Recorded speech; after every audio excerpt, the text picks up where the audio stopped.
Hey everyone, and welcome to another episode of Models Workshop After Hours, the original miniature painting podcast, where we talk about all the things that are going on. We try to act like your surrogate painting group if you're painting by yourself.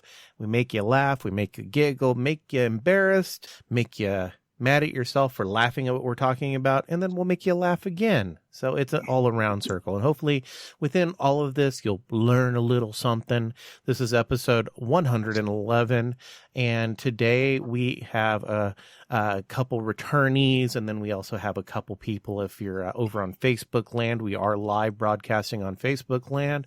So if you haven't yet, head over to facebook.com/The Models Workshop. Make sure you hit that like button so you can get notifications when we go live over on Facebook. Because when we do live on Facebook, most of the time we are streaming the podcast, and we also put up like, hey folks, this is what's going on over in Facebook land, and that type of stuff. But today we actually have Jim Wample. As everyone knows, he comes on the show quite often, the painting guru extraordinaire, the dude who could drink a bottle of paint, stick a miniature up his butt, and win a golden demon with it. We have Yeji Kim. Everyone should know her. She's been around for about a good 98 of the episodes, maybe. We have a new person and probably a permanent host type person, and it's Mike Wilster, the Greenskin. He is the dog catcher extraordinaire out there in desert land. Hello, everybody.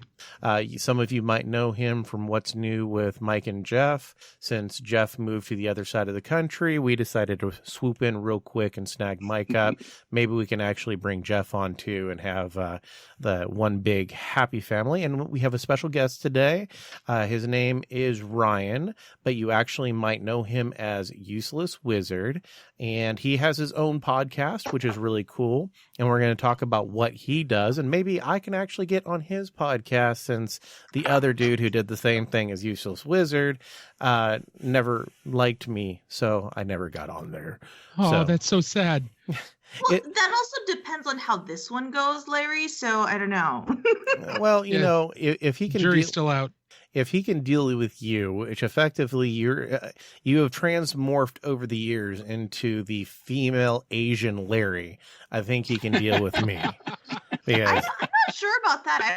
I don't go hitting on every guy that I see. Well, okay, Wow. that's a slight that's probably the one difference is I am much more the creepy old guy. You're just the picky Asian girl. So this is what happens, Ryan. This is what happens. Hey, and we have James Nice. Meredith, the person that we shall never mention a certain story from, because I think he might drive to my house and throttle me if we do. How are you doing, James? Hey, James. For those, like I said earlier, we are live streaming on Facebook. So if anyone asks a question over on Facebook, I'll make sure to say what the question is, and then we'll give our input and our answer. Once again, we still don't have an audio or a video stream. The only video we could stream is me, and you don't want to see my ugly mug, so I'm not going to. We are working on eventually either switching to a new platform that we can get the video up and running, or yeah. All right, so let's go ahead and start off with an introduction with Ryan and Useless Wizard, and what exactly are you, and what was the idea and the brainchild of what you do?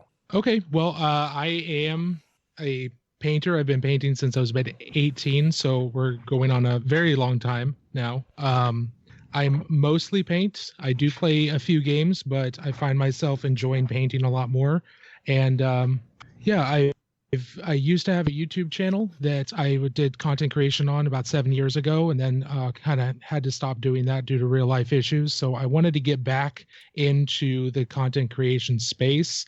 I initially did that by streaming on Twitch. So I stream on Twitch every Monday and Thursday night at 6 p.m. Pacific Standard. That's the current schedule, and I've really enjoyed doing that. But I kind of got a little burnt out on doing that, so I decided I wanted to do a podcast. All right. So what is your podcast? What is it that you do?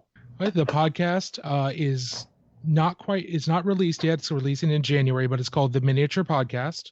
And the whole idea is I interview one-on-one with other content creators and other painters who I've met or I'm acquaintances with, and just ask them about their painting journey. So I did want to do a hobby type podcast, but I didn't want to necessarily try to talk about painting techniques and things like that on a purely audio format, because I don't think that works very well for me. So I was trying to think of like, well, what are other things that I could do that could be of value to people that I also want to know? And I love talking about people's experiences painting and why they paint and how they got started and their struggles. So I said to myself, well, let's do that. So that's what the podcast covers. I just do one-on-one interviews. They generally last about an hour to an hour and a half long. And we've got a preset list of questions that we kind of go through and just try to have a conversation. That sounds really cool. And, it's something that people have done since forever, since blogs and everything else. Because I remember getting interviewed with Doc Bungle, the bear. It's the Musings of a Bear. Mm-hmm.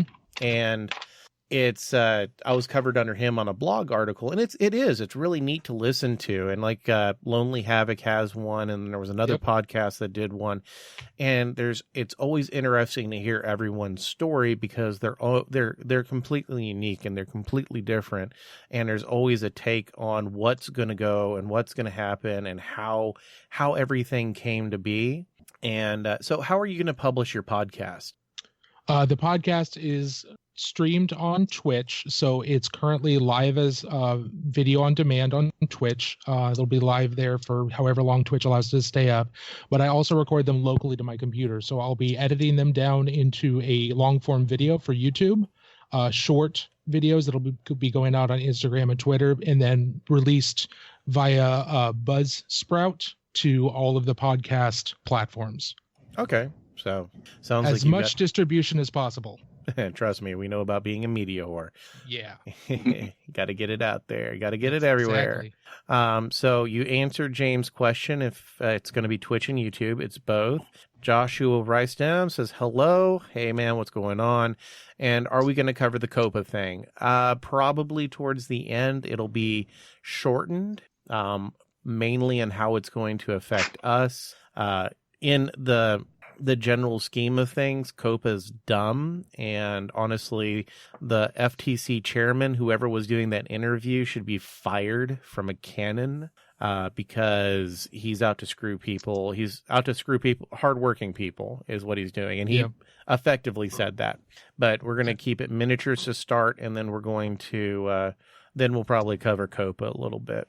And we might be doing a podcast just about COPA, maybe Mike and I, or Mike Yedgy and I, and all that good stuff. So it'll be around. So usually what we do now, Ryan and Mike, since you're new around here, is we do a round table, and we talk about what we've been working on and what we've, what our plans are and all that good stuff. So, Jim, so we know by the time we're finished how many seconds each of the rest of us have to talk about it. What have you been working on? I assume you're talking about this Jim, as in the one that's hoping for a top 10 upset here as TCU is battling the Sooners in Norman. Actually, what I've been doing is filming more videos right up to the moment when you said, hey, we're going to call you. I was on episode 2 of series 15, and I was doing the color test figure for the Lizardman Blood Bowl team. It's weird because this team, the whole idea of this is that every member of the team is a different color scheme. So interesting. There's really 15 color test figures here. We're just kind of doing color test figure number 1. And I'm trying to, I haven't tried something like this. Usually it's how do you take a color scheme and bring this across different figures, vehicles, whatever. This is how do you take one unified team, but now change all the colors, but yet still keep it looking like they all should belong together on the same field. Now, the initial fun of this was because I got the board that GW does, and the bases were made specifically to match the board. Because usually I make my own Blood Bowl stadiums, and now I have control over the whole process. Here, I sort of surrendered control part of the process, because most people are just going to buy the boards. They are not going to make a 5th, 6th, or 7th Blood Bowl stadium like I have. So yeah, so this was a way for them to just take something like the Green Stuff World texture rollers, some of the extra bits that they make, sculpt a little bit of vines on there, and poof, we have matched the board, but now it's got a 3D texture to it. I just finished series 13. That was crazy also because I accidentally created color shifting. It was the first TMM series I'd ever done. And it was basically one of those where I'm just taking a bunch of random materials that I've never used before, painting Necrons that I've almost never painted before, and painting in true metallic metals, which I've never done before. And somehow by episode 3, I was like, holy crap, there's like color shift going on here. The whole point of it was to show people how to make object source lighting, but in metallics, which usually if you try and do object source lighting on metallics, it's like you put safety tape on a metallic vehicle or something. So using the metal medium and some other things, that was the goal. The secondary surprise was that, oh wow, look at this, there's like color shifting going on. Did not expect that. I was just kind of moving the miniature around. I said, oh yeah, that's like blue over here, and now it's gold, and now it's turquoise, and now it's purple. I'm like, oh, this is neat. Now I was just using the Green Stuff World metallics for that. I actually last night on a very long Styrene Syndicate hangout, I was finishing off my Easterlings, which, hey, I played 2 games with them. Yes, since the last podcast, this boy has actually played 2 games of something. This is like historic because I never get to play anything ever. That's What good to version of hear. Lord of the Rings are you playing? This is the latest one. So what is it now? Strategy SBG, right? Middle Earth SBG. But are you doing like the Battle Company one where it's like the skirmish, or are you doing the whole battle stuff, the Yeah, big battles? We're just doing the usual kind of 500 points, 600 Yeah, points. Okay. I want to get the Gondor War book, and I'd like us to maybe run through some of those campaigns. Yeah. I don't know when Rohan is coming out, maybe late December, hopefully. Hoping for something like that. That would be really fun, because now I've got one of my previous army series was doing a Rohan army. So I've got them, I've got a Theoden figure and Eowyn. I'm going to be painting those in some live tutorials. But it was sweet. I like what they did with the Easterlings. It's not like they were bad before, but they've kind of solidified them, and they've kind of beat the snot out of Gondor twice already, which is sweet. The Sons of the East taking down those pony boys from the West. And now that actually I've been kind of like on an archaeological dig as I try and create some new video shooting areas for us. And I've uncovered all these Lord of the Rings figures that have been kind of sitting in the house since, I don't know, the early 2000s, which is great because I've got more and more complete, pretty much everything covered. I found Dwarf Rangers, of all things, and a Nazgul, which will be converted into Khamul the Easterling, riding, yes, Felbeast. Yes. I don't think he could do that before. I think he was either on foot or on horseback, but now he can ride himself a little dragon or wyvern, whatever you want to call it. So looking forward to that and getting the next Warcry warband set up. Creature Cast, yeah, I'm going to be filming like 2 videos a day for the rest of the month here. This is going to be insane. Man, I wish I could be that productive. Right. Jim I has think- no choice but to be that productive. That's the bad thing. That is true. I remember having a conversation with Jim a couple Adepticons ago where he kind of laid out his daily schedule, and it was like I'd die. Yeah, Yeah. he has a little short whip that he beats himself with. Like, hurry up, Mhm. hurry up! You got to do Yep. this, got to do this. I think last month I might have set a record with 21 videos that were on average 2 hours and 40 minutes long. I'm Oh hoping, crap, Jim. Jesus, I'm hoping to get that done for 2020. Yeah, that was just last month. I think there was Right. like 8 live sessions in there, and those tend to be about 3 hours a piece, and then all the rest were recorded videos. And then 2 podcast episodes, and Yep. you do realize you'd probably make more money if you literally would put yourself on the street corner. Well, what do you know? What do you think I do when I'm not sleeping? Okay, I we'll paint mean, miniatures There's for more food. prospects out here in Vegas, Jim. You can just move over here. Putting all this out there. That's what's happening. You know, The street hopefully, corners aren't going to populate themselves. hopefully one of us wins the lottery and we built Fort Models Workshop out in the middle of the Nevada desert, about 40 miles outside of Vegas, and we'll have a whole bunch of little houses and a big central studio, and we'll have people come in and we'll do a painting retreat. Yep. Or if anybody wants, to do an investment, I mean, we can talk. Frontline Game just moved out there, or they're going to move out there. Yeah, they are. Yep. Yeah. Yeah, we can I actually didn't have know like that. a game specific fulfillment center. Speaking of fulfillment center, I guess Steamforge has managed to screw the pooch again with Dark Souls. I don't know whether to feel bad for how bad Dark Souls is going for Steamforge or to laugh at them. I feel bad for the people who backed it. That's for damn sure. But oh my gosh. So Joe, Joe Mom Stories Joe, finally 3 years after he backed this thing, received another package that had a whole bunch of the extras, the stretch goals, and some of the extra expansions. It had some of the free stuff that he was supposed to get at the beginning, so he was like, oh, that's cool. It had an expansion that he didn't order at all, and he's missing an expansion he did order, like the main reason he backed the entire thing. Oh, no.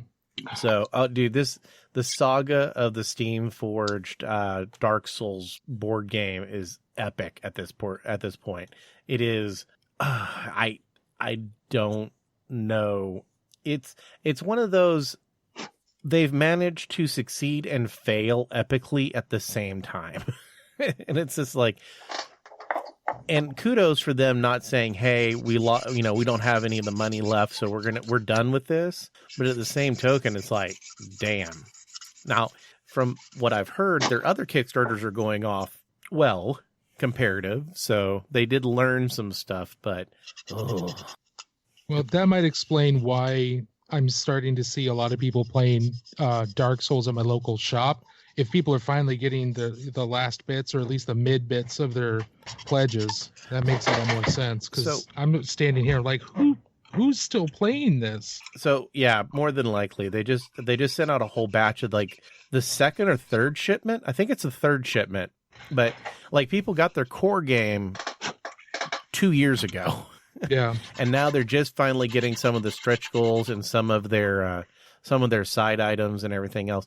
Now, speaking of Kickstarter, Yeji, you had an issue with the Kickstarter that you had backed. Yeah, I still haven't gotten any word back from that, like email wise, and I need to go digging through the comments because I wasn't able to the last day or so. But yeah, I wish they had blatantly stated something. Let's not name it right now because we don't know who messed up, whether it was you or them. But I will say if it's them, then there is an article coming in because this is the situation. I'll give that. Essentially, it was said that what they're trying to go back and say after the fact, there's a $9 miniature. It's a great looking miniature. It's beautiful. But they're trying to charge $40 shipping because they don't allow you just to order a single miniature as an add-on. You have to pay the overall shipping for everything, and they're giving a whole bunch of they're giving a whole bunch of excuses saying, "Oh, well, we said that you couldn't order just one miniature. You had to order the base game before you got into the add-ons. Oh, we said that we were going to charge you the full shipping even if you just ordered one item." And so far, Yeji hasn't found any of that digging through the stuff, and it seems very, very shady. So it's and sorry, if that changes and it suddenly shows up on the Kickstarter, I'd go back to Wayback Machine and go back to the day right around when she pledged and see what it says on that day, because that's ridiculous. Yeah, I don't know how to look it up on the Wayback Machine, but yeah, on the 21st they updated, and on there they just stated that if you if you just order add-ons without any pledge, your shipping cost will be the same as core game box shipping costs. Core game box is 10 kilograms. Whoa. The thing that I That's- want is 0.5 kilograms. It's probably not even that much. That they're trying to say that's a pound, and it's not. It's probably closer to like 5 ounces, and it's an absolute ripoff. And I will say right now that I will use if that's the case. And this isn't me throwing this isn't going against I'm bitching about people. I'm going to use every bit of my power to go after this Kickstarter and that company for the simple fact that what they're doing is absolutely wrong and actually probably illegal if we would dig into it, because that goes into bait and switch. That goes into, we'll offer you this miniature. And especially if the fact that they didn't announce this until after they took people's money, that's wrong. They owe a lot of people. And that's the thing, that I didn't follow the Kickstarter close enough, and I'm still waiting on. I'm looking and digging through the comments and stuff now. But yeah, it's one of those that it's like I didn't see that anywhere, because if I had read that, I would have not, backed it at all. We would have found a friend of ours who did back it, and we tossed some money at them, because I'm sure we have someone that it succeeded fairly well. So I know we know someone, because I would love that miniature. And it's a crossover miniature with Madara, which is a game that that was like episode 5 of After Hours when we had the Madara people on, and their stuff just came out. The miniature is beautiful. I would have picked it up. And I didn't notice it until this problem started, and I started looking. The rest of the miniatures are great. I just personally don't have the money right now to drop $100 into a base set, because if I did, I'd order it, and I'd just order the damn miniature. Even though I do have a problem with a core set costing $120, and then all of a sudden, hey, it's $40 in shipping. You're going to charge me $33 or 33% shipping charges? That's a little, I don't know. That also seems fishy. In a way. It's like, do you not have a distribution center here in the United States to ship it? I understand 10 kilograms, but 40? I don't know. I'd have to do a little bit of research to see if that seems a little high. And even if it's not, $160 for a game, 10 kilograms. It does have a pretty good number of miniatures. The miniatures look good, but I personally, I don't have the money for it right now, so I can't even do that. That's not an option. I'm pretty sure Yeji doesn't have the money nor the want to order said game. So it just seems very, very, very sneaky, very underhanded. So we'll do just be known if. Yes, Yeji. No, I just found one of the comments, and I'm not happy. So. Oh no! What does it say? Screenshot of this. Because in no way, shape, or form should I don't know. And that shouldn't have been a minor update that was pushed out anyway, or just a comment on it. That should have been like an email in and of itself saying, hey folks, just a heads up or a reminder, or hey, we have decided that if you order anything, we're going to make you pay full freaking shipping of $40, even if it's a single miniature. That should have been in the initial Kickstarter, though. They should have known that up front. Oh, yeah, and one of the things that they just said, one of the collaborators replied, my apologies that it was not more explicitly stated, but it is common for Kickstarter projects to require at least a base pledge to allow access to add-ons. Yeah, of $1. Yeah. No, that's bullshit. That dude doesn't know what the hell he's talking about. I look at more Kickstarters than your normal person, and no, that's not what it is. And then the other one says the PM is geared for core pledges and bundles. When we know someone is taking a 5 cycle, which is their expansions and everything, we can get a shipping, packaging, handling deal for it. So if you want expansions, go for that. So, and then the reply that was replied to someone else. Reply to me is, this is the same reason as above. The add-ons are add-ons. They cannot form the core of your order. They require more handling, different packaging, and repackaging at a hub, new packaging labels, and so on. That's bullshit. That's absolute bullshit. Then it should have been explicitly said that they can only do add-on. Like, it should have been explicitly said, big fucking bold letters in their Kickstarter, that they're only allowing Kickstart or add-ons if you order a core. I have seen that in other Kickstarters. It's very rare. It doesn't happen very often. And when they do that, it's very explicitly said, honestly, they owe you your money back at the very least. And no worries, articles coming in. That's shady. That's bad business, and we will call them out. As a simple fact that if they do another Kickstarter, we want people to be informed. Simple as that, because that's bad business right there. Well, and I know some other ones like have stated if you're doing add-ons, you know, like it says something to the effect of like your shipping will be more expensive, or like you can only get add-ons at this price, like because you're getting the core, you know.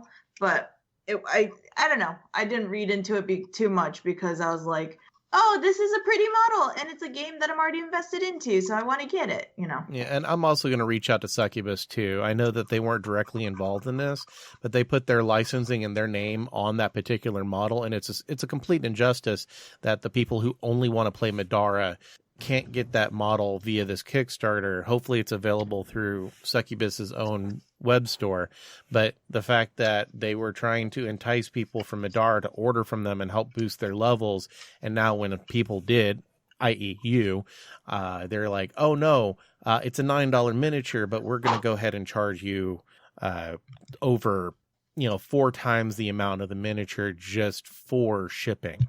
And the sad thing is, it is really honestly a great looking miniature. It's beautiful. Mm-hmm. It looks great, but same token, it's BS. It's absolute BS. And we'll probably draft an article coming up soon because we're not going to let people get away with that.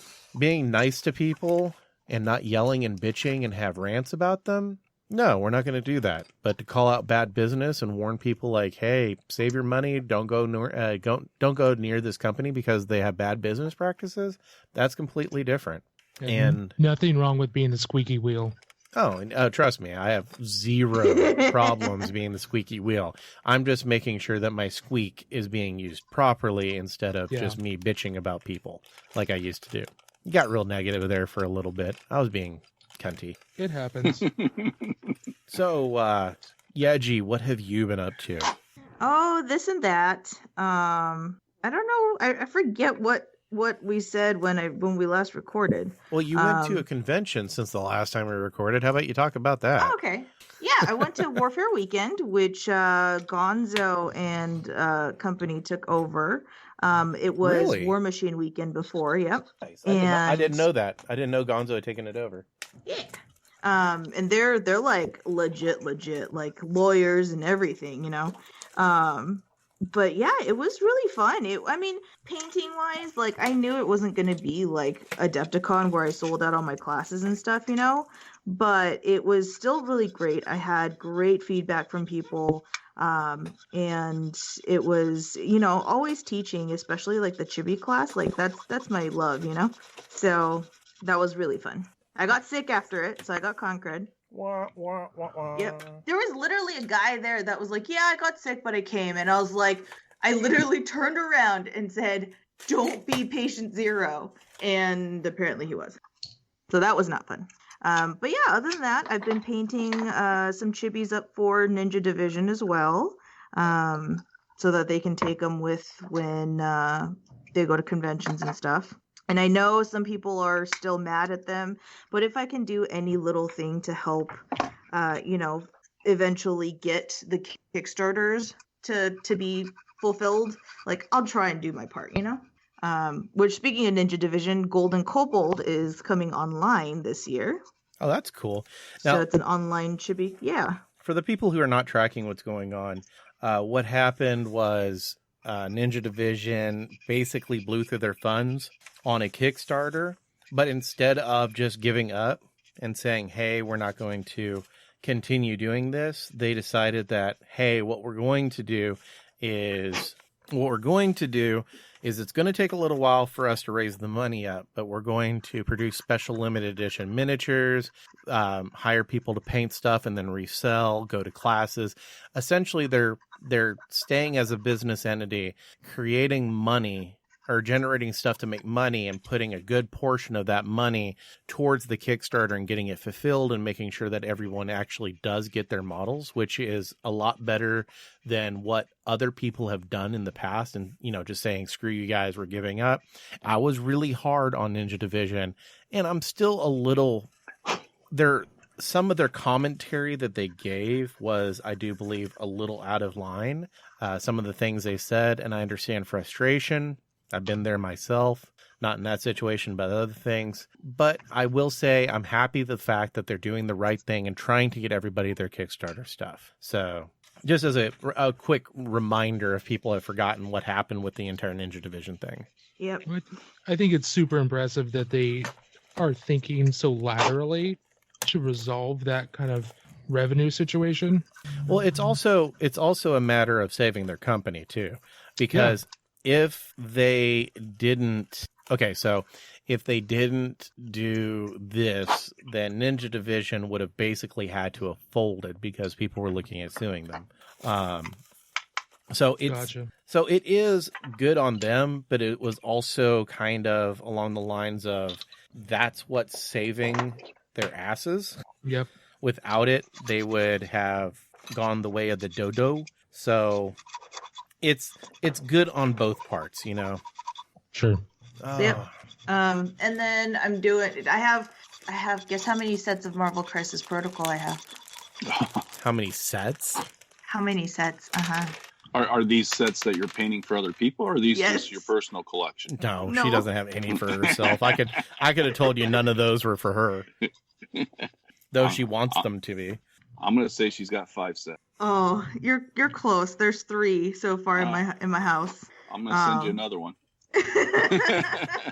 She got to make that money.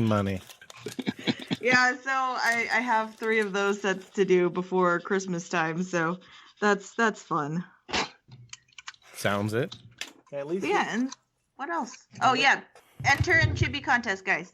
entering a chibi contest. Enter into it because yours truly will be judging, or a judge at least. Isn't that a conflict Ooh. of interest? What? What? It said, isn't Why that is it a conflict of interest? because like you're our friends, like close friends? No, it's not like I know your style anymore. You don't ever paint, Larry. Hey! Ow! Wow. Damn! Oh Here, man. let me help you pick Shots you up real fired. fast. I'm sorry. I gotta go look up a list of the U.S. burn centers. Find the nearest one to you. I had to go to damn Walter Reed after that one. Jesus, Wow. what did I man. ever do to you? No, I just meant for everyone listening too. Like, go enter it. Like, chibis are amazingly fun. Wapple finally did some chibi-esque minis. Yeah, they were sort of chibi, not quite chibi. I didn't really know what to call them, but that. And I don't even know, can you actually still get that game? I was going to go on Amazon to see if you can still actually get My Little Scythe. I don't know. My game store has a couple copies. Okay, that's cool. When he showed us this thing, I saw a couple of how to play the regular Scythe game, and then I saw this thing. I'm like, this can't be what I think it is. He says, no, it is. Believe me. So, Yep. What? So we haven't actually looked at the rules of this or the pieces or anything like that. I just was painting the actual miniatures themselves, which was a weird challenge for sure. Never done anything except for the Rivet Wars things many years ago, like in 2013. Oh man, I remember those. They're little Yeah. potatoes. I like Yeah. calling them. What happened to that? That was actually a fun game. Oh, it was because of the CMON. No Oh. offense. I mean, Yeah, that happens. What did they do? Buy them They out and just- decided to shelve the game? yeah, pretty much. Typical Simon. It was Simon's game to begin with, and they just they just released the core game and like 1 or 2 expansions, and now we're done. Okay, so quite literally standard Simon. Yeah, quite literally. Yep. If it's not Zombicide, it doesn't get more than 1 expansion. Speaking of which, I'm very excited for that second edition. Actually, I just got my Zombicide Ninja Turtles in. Oh, I'm so jealous. I didn't even know those were an option until I started seeing them on Instagram, and I was like, "What?" Yeah, Simon and Nickelodeon or IDW partnered up and put out a Ninja Turtle expansion to the to Zombicide. Nice. Yes. So now I'm gonna have to spend like $80 to $100 to get a secondhand copy from a scalper if I really want them. I thought they were available again. Are they? Yeah, I don't think Okay. they're not a limited edition item. I just got mine on pre-order, Okay. so I got mine first. I'm pretty sure if you go over to IDW, because Yeah, I ordered mine through IDW. So if you go to the IDW web store where they do their games, I'm pretty sure the Ninja Turtles are still up. They're not dumb. They're not going to make something like the fucking Ninja Turtles and Zombicide limited edition item. That's just like money. That's literally just throwing away free money. I've never accused a lot of those types of companies of being intelligent. So Hey, we're talking about IDW. They tend to make a little bit better decisions than some of the other game companies that are out there. that is quite true. Yeah, I'm gonna have to go spend some money to get those because I saw those and I thought they were limited edition because it's CMON. So I thought they were like limited edition or convention only. No, they're licensed by IDW. Sweet. I'm going to be a little bit poorer. Ramen, more ramen time. Actually, for me, my update is I haven't done a damn thing miniature related. I know, big surprise. But I have rearranged the desk, and I did go to IKEA today, and it gave me a couple ideas for some videos. And I also have a plan of action going forward. I'm going to do 20. My goal is 24 videos for 2020, and I think I can get it done. I mean, I don't go for the super crispy edited videos. I usually go a little bit more on the rough style of things. You'll be happy to know, Yeji, that everyone is saying "ouch" for the comment that you made in there. Yep. And Bill Powers is laughing at me and says that he loves chibi. Bill is my good friend who actually just finally got cleared for cancer. He beat it, so he's done with chemo and he has his 1 year. So he's a buddy of mine up in Maine, but sadly I actually never did get a chance to meet him whenever I was running up in Maine. But I did go to IKEA. I went to two places today. I went to IKEA and then I went to Jungle Gyms. Jungle Gyms is one of the best grocery stores that I've ever seen in my life. It's awesome.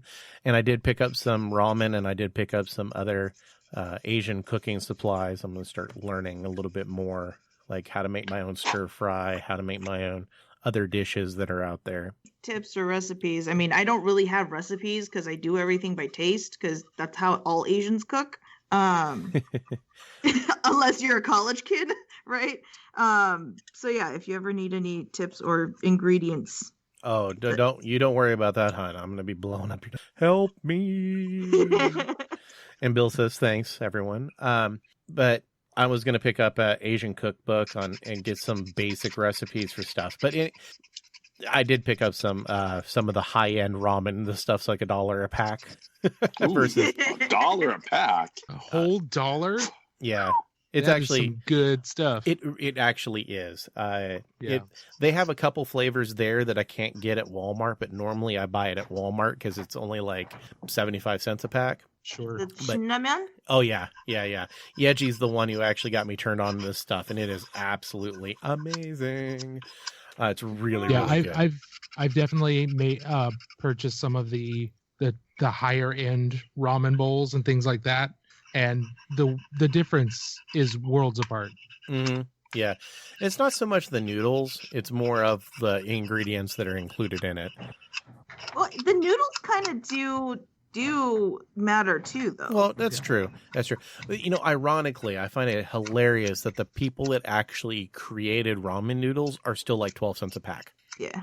Because that was it Machurin? Macharan is the original. Marchon, I think, is the original ramen. Like they're the ones. Ramen? It's one of the brands that you can get at Walmart in a big ass brick for $2. Yeah. Yeah, one of those brands is actually quite literally the people who invented ramen. Wow. The instant noodle type ramen. Yeah, instant. Yeah, not noodles that were like fresh made, but the ones that you boil. They're deep fried and then you boil them later type ramen. Yeah, bachelor chow. College chow, miniature painter chow, Kickstarter addict chow, magic player chow, Yeji chow. I have better things to do with my money than feed my body chow. Yeah. But yes, I did pick up some of those. But now at IKEA, I didn't spend a ton of money. I did pick up a couple pegboards for the studio. But the one thing that I did actually look into pretty heavy was, all right, so everyone asks about painting desks and painting setups and everything else. And I was looking at a couple. For people who don't know, IKEA is a Swedish company that has anything that you could fucking ask for, literally. And a lot of their stuff is very modular. Like, it's designed to work with other things. Like, there's websites literally out there that are dedicated to hacking IKEA products to make them better and to incorporate them in ways maybe that they weren't originally meant to be incorporated. And surprisingly, IKEA has actually taken some of those ideas and introduced them themselves. It's crowdsourced product research. It's fantastic. Right.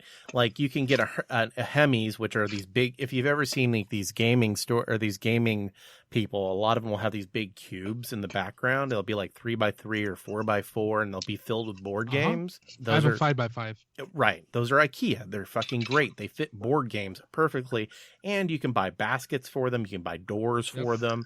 They're perfect because you can put big stuff on top, like little niche nerd icona stuff. They're great, and they're very inexpensive. Well, you can actually go and get a tabletop, get a special bracket that they sell right there, and slide it into the second cube up on the top thing between the second and third. You slide it in there.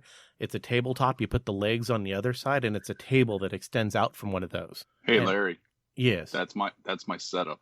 Okay. See, that was actually That's really cool. That's actually going to be once everything is said and done, because this is still a temporary-esque studio, but once everything is said and done, that's actually going to be my setup as well.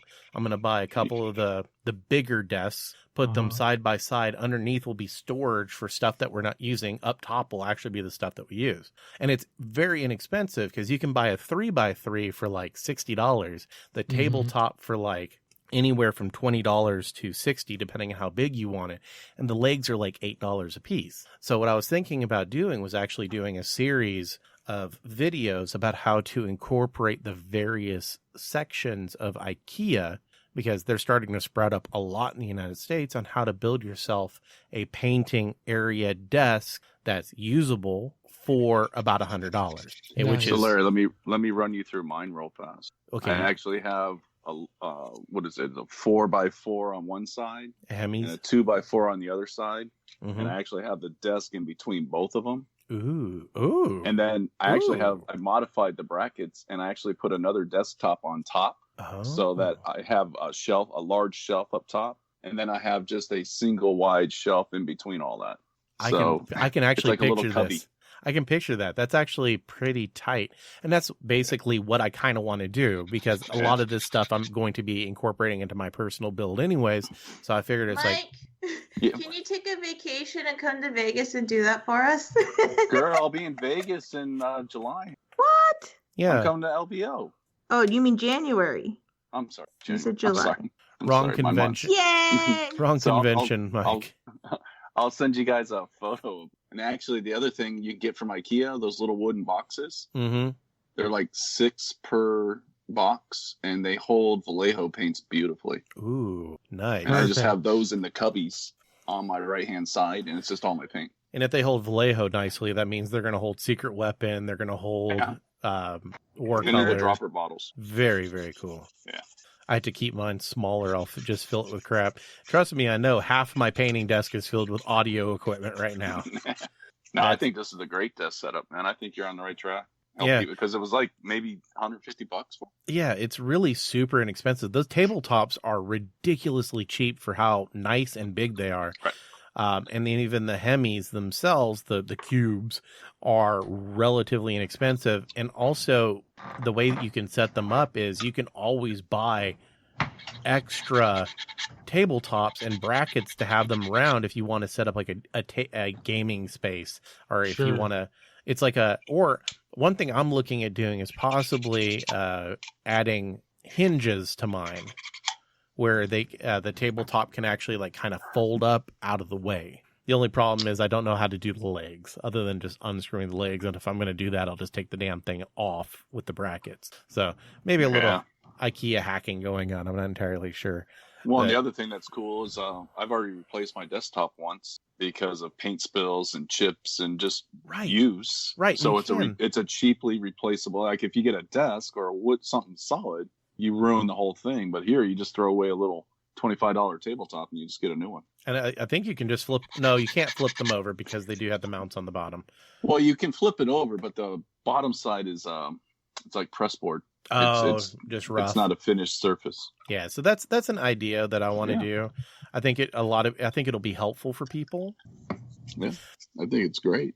I didn't go to the website, James. I actually went to the store itself. And I got all the literature from there, so I'm not entirely sure where online to find the product. I know I can.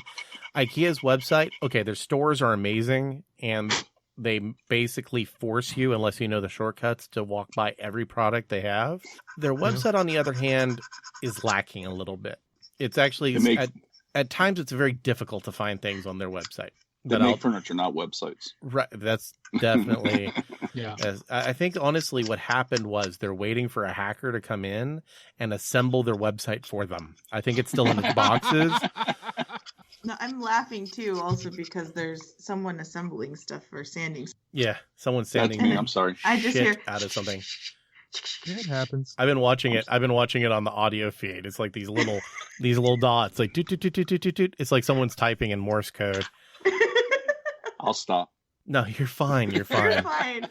Larry will clean it up. It's just, I think it's just funny because, like, oh no, there used to be times when Larry would be like, shush, we're gonna shush for 10 seconds, okay? And then I'd just start giggling, or like some noise would come up and I'd just start giggling, and then it got everyone giggling, and yeah, I think I left that time. one. I don't even think I audio reduced that one. I think I just left it in. Yeah, Clint, I remember what it was. Clint moved and his chair squeaked like ridiculously loud right in there, and I'm like, seriously?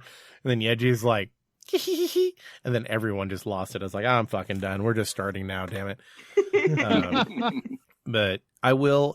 Kim actually has all of the books that I got in her backpack. I forgot to grab them, but I should see her either tomorrow or Monday, and I'll make sure to grab the stuff because, I can't do the article without.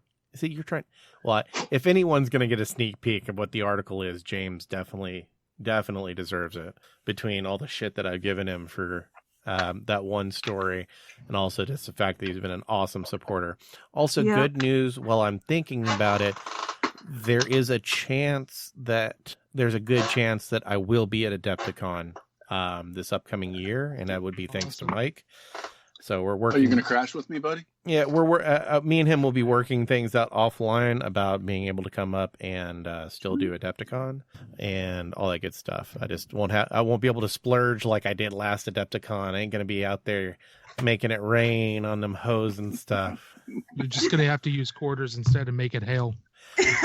Right? I can't go to... But then you could get sued for, I can't, I have to stay away from the Coach store. And I have to stay away from the Van store at Adepticon this year. Those two stores. Not so much the Coach shop. I found an outlet mall that sells their stuff that I buy for 25% of the price with more styles, which made me very disappointed. But the Van store, oh my! If you're a fan of Vans, that store is absolutely freaking ridiculous. Absolutely ridiculous. Nice. They have penny bouncy, making a penny bouncy.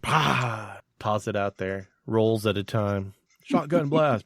But yeah, if you're a fan of Vans, they've got so many different styles there that they're only available through Vans website, and there's stuff that are exclusive to those stores only. Got to stay away from. I just want Kumas this year. Kumas and more Portillos, please. I am not ordering Portillos because I ended up. Hold up, was that the hot dog place? Yep. Okay, no, I'm cool with Portillos. I can't order that pizza again because I ate like 2 slices of it. One, as a pizza fan, I'm not a huge fan of Chicago pizza. 2, I ordered this fucker with way too much cheese, and this is coming from someone who likes cheese. And 3. At 3:00 in the morning, being stuck in a bathroom for 2 hours, upchucking said pizza, it really kind of turned me off to having more of the pizza. No, like my last day of the convention, I didn't even really go to the floor. I walked down there, said bye to people, and that was about it. I was so sick. That's okay. I'll eat your Chicago style pizza for you. Man, I was quite literally curled in the van. I don't remember most of the drive home. I was curled in the van, just trying not to throw up, and it wasn't cron crud. It almost felt like food poisoning. It was bad. I just felt horrible. That much cheese and that much cheese and stuff. I mean, that can hit you pretty hard for certain people. It could have been. And I'm one of those people that really shouldn't be eating cheese. I really shouldn't. Sure. But I deal with the after effects. But I didn't think, man, it was rough. I was like throwing up all day the last day, the ride down. I was drinking Pedialyte, which absolutely tastes freaking horrible. Oh my God. I didn't know how bad Pedialyte tasted. Yeah, no. But in good news, I should be at Adepticon. I just had to watch out again. So, though, I can't wait for the day one with Lynn and Jennifer and all those people. That was great. I need to bring the recording equipment for that night. Oh my God. Jeez. We almost got kicked out of Weber Grill. I about died that night because I was laughing so hard. Everybody did. It was between me, Lynn, Jen.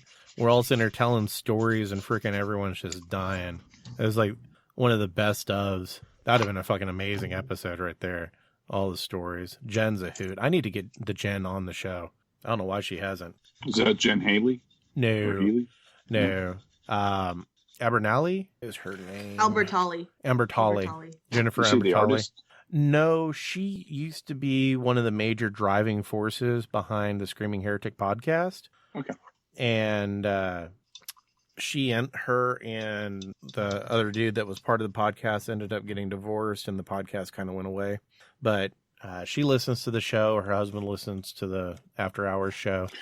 And she's just great. We went out and had dinner with her and her husband, and there was like a group of about 15 of us. We got a private room at Weber Grill, and it was like, it was Lynn, Jen, and she usually goes by The Jen or Gamer Girl Jen, and Nessie from Nessie Knows, Yeji, myself, a couple of my friends. Sinjin was there, and there were some other people. Kathy Wapple was there. Jim was supposed to be there, but I think he ended up having to teach a class. Or he was What day sick. was this? It was day 1, Thursday night. Yeah, that's the Geek Nation class that I got to teach. Yeah. So he ended up having to teach a class, so he ended up missing it. But his wife was there, and there were some other people. It was absolutely fucking amazing.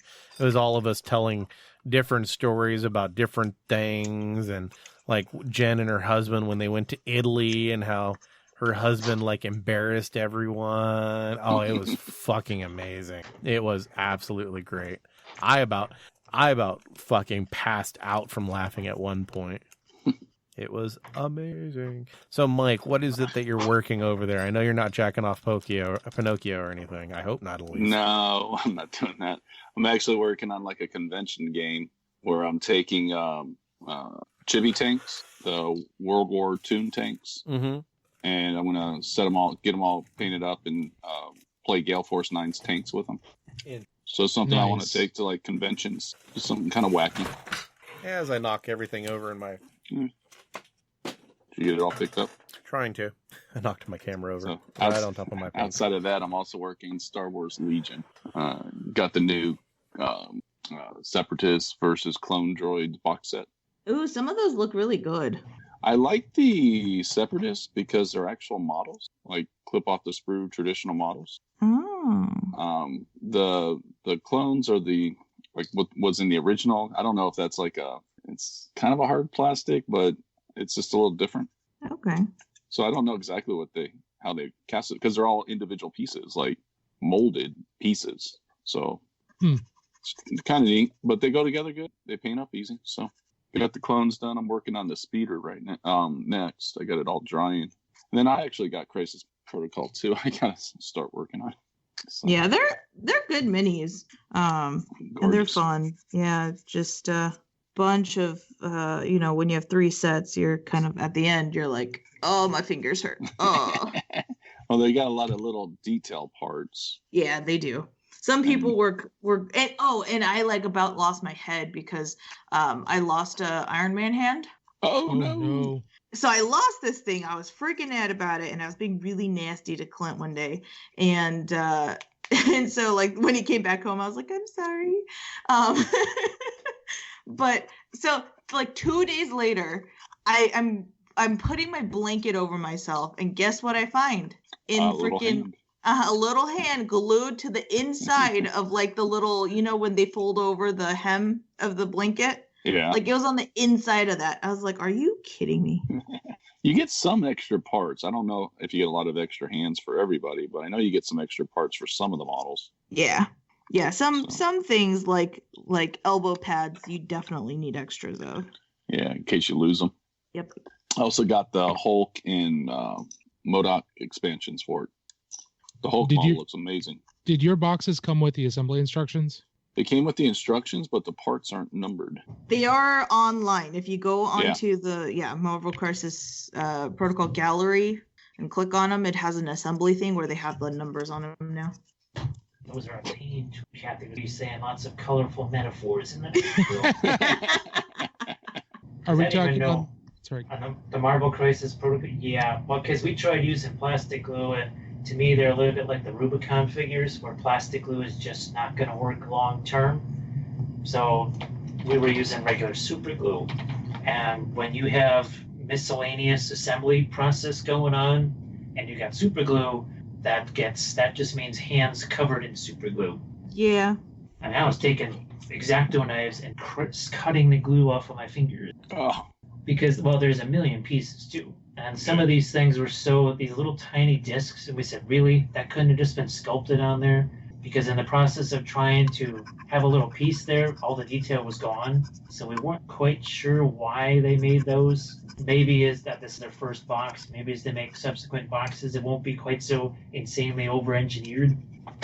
I think part of it too is those areas, if they did leave them on there, might have gotten more bubbles and stuff around the area, the elbow pads. I mean, for instance. Well, they're doing plastic injection molding, so it's not like a resin thing where you should be worried about air bubbles and injection molding. Mm. And that's what. Go ahead, Jim. Oh, no, go ahead.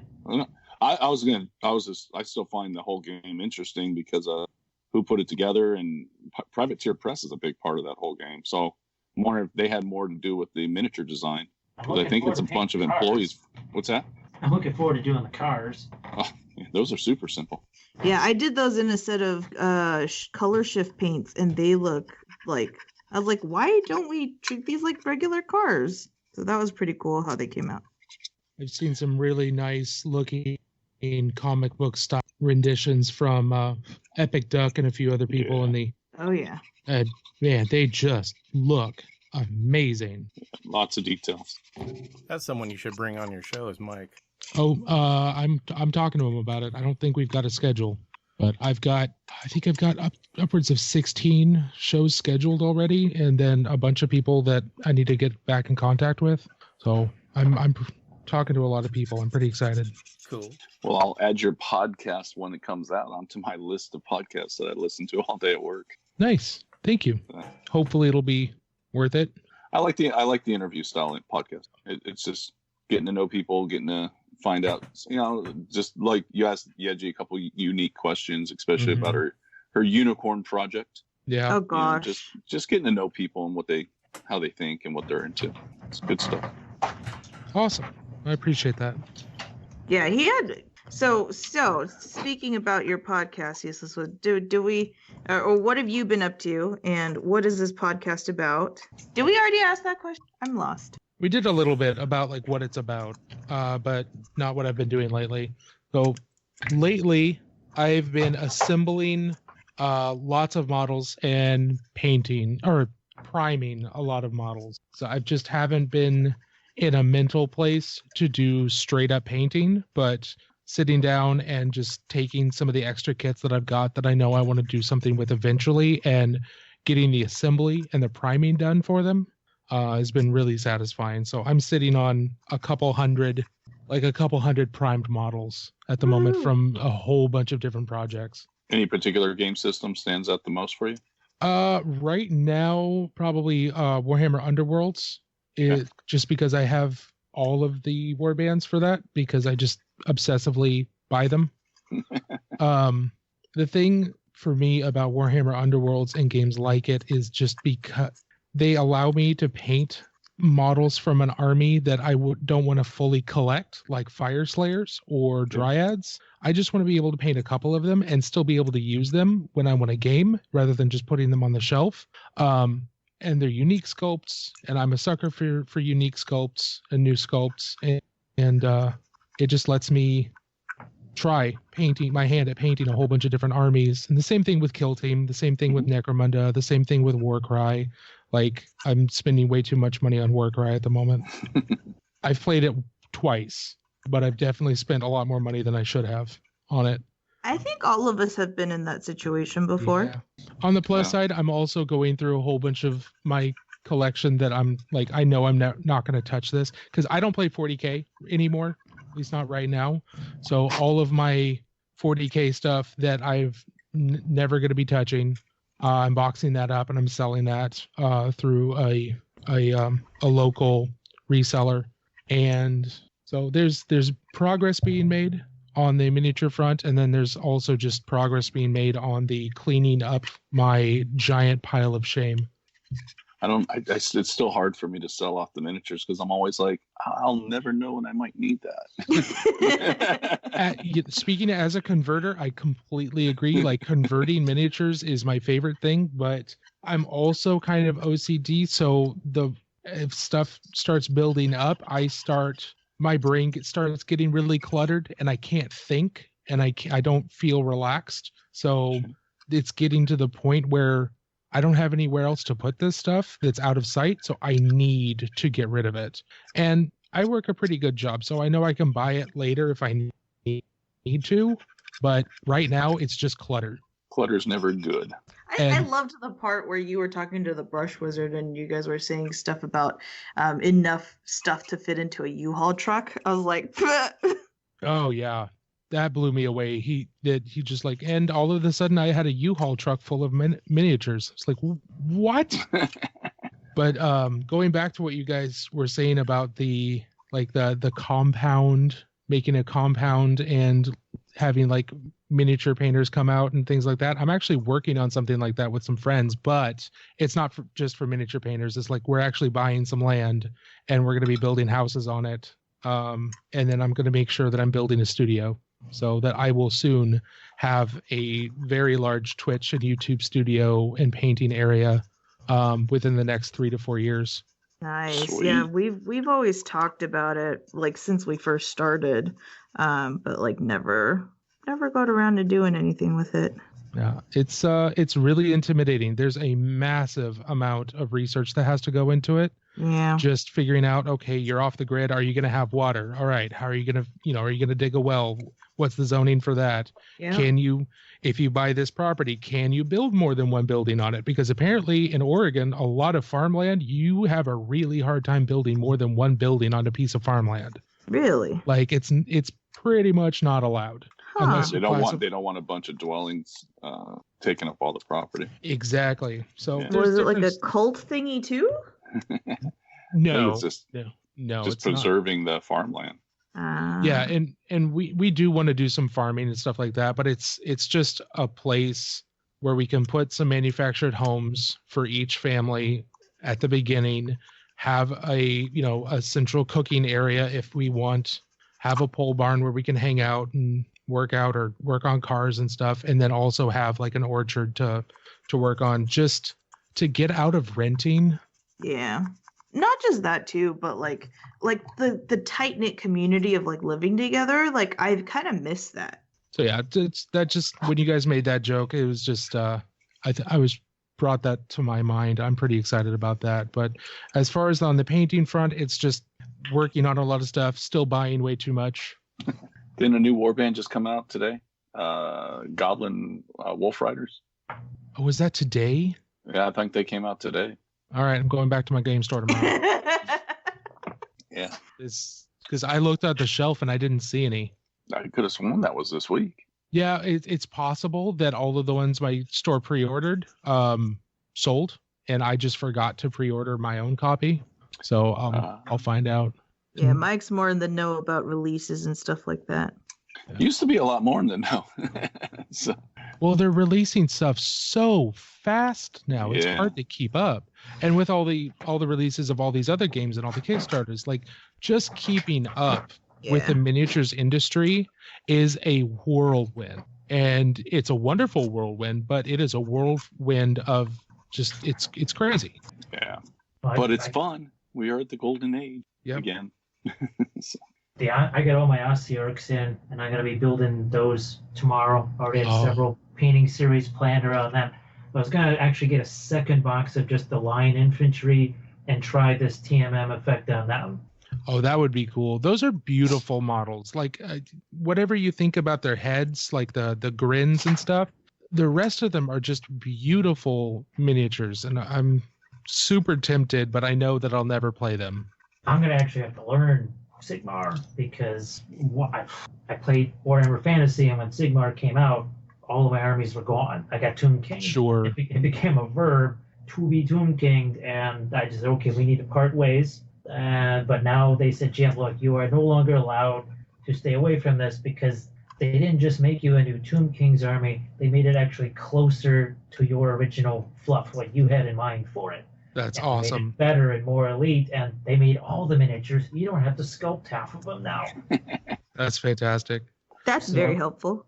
That's real helpful. So I got looking at a whole stack of those, and then also, it's Nagash, right? That's basically kind of, you can see the similarities between those two, the skeleton horde, right? Yes. I've got the start collecting box for that. So it's gonna be all undead all the time. I gotta get me the Night Haunts. I've gotta get those guys too, especially now that you can sort of put them into Warcry, because I've got the Cypher Lords painted, the Untamed Beasts are almost painted. I'm kind of doing the Murder Chickens in a few different colored themes. Murder chickens? Yeah, they're the Raptorix. Some people call them whatever. I just call them murder chickens. Some people call them death birds, death chickens. I'm convinced that that's the true form of the Canadian goose. Well, I think my next one is I'm going to paint them up all Zinchi with the multicolored wings. Nice. I did a snow theme and I did a lava theme on the live episodes just so people could see how those effects work. And Kathy has the Corvus Cabal. I think I got to get me a box of those too and zinch that stuff up, because that's what I do. I zinch up everything. Jim, you didn't get rid of your Tomb Kings, did you? Your originals? Yeah, basically it was at the time. Also, Kathy had stopped working at this other job, and we needed to fill that income right away. And I think the first thing that went was the Lizards, which made me sad. Then the Tomb Kings went, which made me sadder because almost everything was converted, and those had won lots of crystal brushes and gold demons and stuff. Then I had to start selling off Lord of the Rings, and I was trying to hang on to that because I was still playing that. And then eventually I had to keep kind of going there. And then once we did the Patreon page, all of a sudden I needed armies back. And this is why I have armies now, because I'm painting them. People are watching them being painted, and now there's a reason they tear for that. So now what I was going to say is GW. What's this announcement GW made about square bases coming back around? People, what I can imagine is, now they did it in the past with War of the Ring. The circle takes the square. So, right. And Song of Ice and Fire does the same thing. You take your circle bases, you stick them on a square. tray. You think that? I could see that because it cleans up the movement. I was playing Song of Ice and Fire for a little bit, and it was a heck of a lot easier than Warhammer Fantasy. You didn't need a protractor, a trigonometry tree, space age, GPS to figure out how to move a unit half an inch somewhere. Go ahead. If they do go with the round bases in the square movement trays, I really hope that's what they're going to do, because one of the biggest things I hated about the square bases was the miniatures were not dynamic. They had to be really compact. Like, look at the modern Chaos Warriors, the Chaos Warriors that we have now, before these new ones come out. They're all standing there with their elbows glued to their ribs, and they're just super static. So if they're able to do the round bases, they can space things out a little bit more and still have these wonderfully dynamic miniatures that Age of Sigmar it has a great deal of, and that would make me very excited. So I think. But why are they teasing a 3-year deadline though, or 2 to 3 years out? Well, from the reactions I'm seeing from a lot of the comments, it's totally worth it. It's made a huge number of people super excited. They're also going to be doing kind of the same thing that he did for the Sisters of Battle. They'll be teasing stuff as it goes. I don't know. 3 years is a long time. Maybe it'll be a little bit sooner, but I agree it's a long time. But the sheer amount of joy that I saw in a lot of the comments all over the internet I think it was a good move. It was a little bit ironic because I've just started working on a bunch of Mantic 3rd edition stuff. Yep. And there you've got the multi-basing, and that's what I'm doing. Basically videos, they're painting videos, but the big core of it is how to do multi-basing that's game worthy, but also makes them into miniature dioramas. And I know a few people, they even wondered, well, are they going to maybe offer multi-basing like that as part of the new Warhammer Fantasy? So we can do diorama bases, huh? That is either way. Actually, I'm good with the circle takes the square, and I'm really good with multi-basing. Either way, I'm good with that. I don't mind because as I'm just looking at these boxes of the Ossiarchs here. Now, I guess the tricky thing will be Cav, because now with the oval bases, I don't know how that would work. Sure. With War of the Ring, you could, in a diagonal pattern, have a unit of maybe 10 cavalry without a gigantic footprint. Yeah. And that's been one of the things that people are talking about is they're going into measurement stuff. Now, the Song of Ice and Fire thing, those bases are gigantic, especially the Cav base. But those units all end up working, and even the monsters go on square bases, or the solos. Yeah. But they don't restrict you to this, you rotate a half an inch and do this. No, you pivot, you move, you pivot again. If you march, you can do one pivot. And it is just so much simpler. Yeah, it's like they simplified fantasy, the old version of fantasy. Which there's an ingenious device that I guess you can get the 3D model of it, but it's a device that goes on the bottom of the trays, it clicks on either side, and you can turn them in place instead that's of cool. having to take some kind of a circular device to rotate things. Because Litgo and a couple other guys make those for Song of Ice and Fire, but these just go to the trays themselves. Kind of like a Lazy Susan or something. Just like a Lazy Susan. Just spins it around. Average army is 4 to 5 units, so you really only need 4 to 5. Maybe. Okay, now if you've got war machines, well, you don't even need them for those, because how many times are you rotating a war machine? And less people, I think, are going to be using the wolves, because I think now those are worth a kill point. So I think you'll see less of the wolf space than you were. So 4 of those little things, you could get away with it. And what was nice is you could move very cleanly. It looked at maybe a little odd. That was the one thing with Song of Ice and Fire is it was almost impossible to use terrain. Terrain was just cardboard on the table. That is something I've noticed with a lot of Song of Ice and Fire games that I saw. They were using almost War Machine style terrain that they use on like tournaments. It's the felt pieces or cardboard. Yeah, it's just cardboard. It comes in the starter sets when you buy them. So what I was hoping is that if I had one of these things, where actually it raises things up maybe an eighth of an inch or so, basically now you could actually have terrain that's a little rougher, because it would sit on this device instead of the tray kind of being wacky and maybe sinking down into your terrain. But still, it's rough to use terrain with this game, because it's where the ease of rotation is because of the no terrain. Right. Because you just roll right over it. You're not really moving around it as much. That now, of course, they're in version 1.5 already, and that's kind of why I've stepped away from it a little bit. That's a lot of changes to the system in a short period of time. Mm-hmm. And they're changing points of units, and it's the positives create natural problems. The interactivity, everything interacts with everything. So when you change something, you change everything. Well, they keep coming out with all the new factions because the Woodhouse just came out. Well, Baratheons. Baratheons just came out. The Free People. Well, the Targaryens, those were supposed to actually be this month, but they are not until January. Oh yeah, well, it's an Asmodee thing. The releases have been pushed back so far. Even the Baratheons were supposed to come out virtually at Gen Con. The original, there were boxes that you could buy at Gen Con of the Baratheon. I'm waiting for the Dornish. I think that's what they were called. The semi-Moorish Spaniard ones from the show. I wanted more of those guys in the show, and now I want those minis. I don't know, because all of this stuff is from the books, so there won't be White Walkers. The shows are totally separate from the game. Gotcha. The game is entirely book-based. It was confusing as heck for me because I never read the books, never saw the show. So I had to approach this almost like a bolt action army, where I just went and researched what they look like. And there were times where there just was virtually nothing about the book. And I was working with Jim from Dark Sword, because that's why I was painting this stuff, is actually for Jim to help spread the word on the Song of Ice and Fire. And there were many times where I said, Jim, what do these guys look like?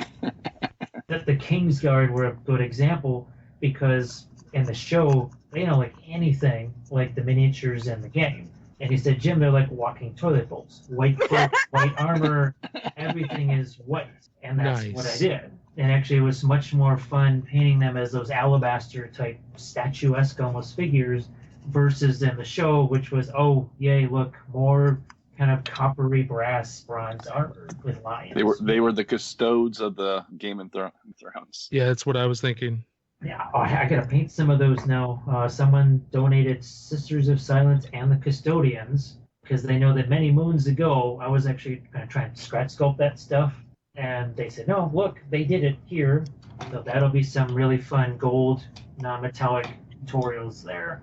Well, if you need any Forge World stuff for tutorials, let me know. I'll send you some.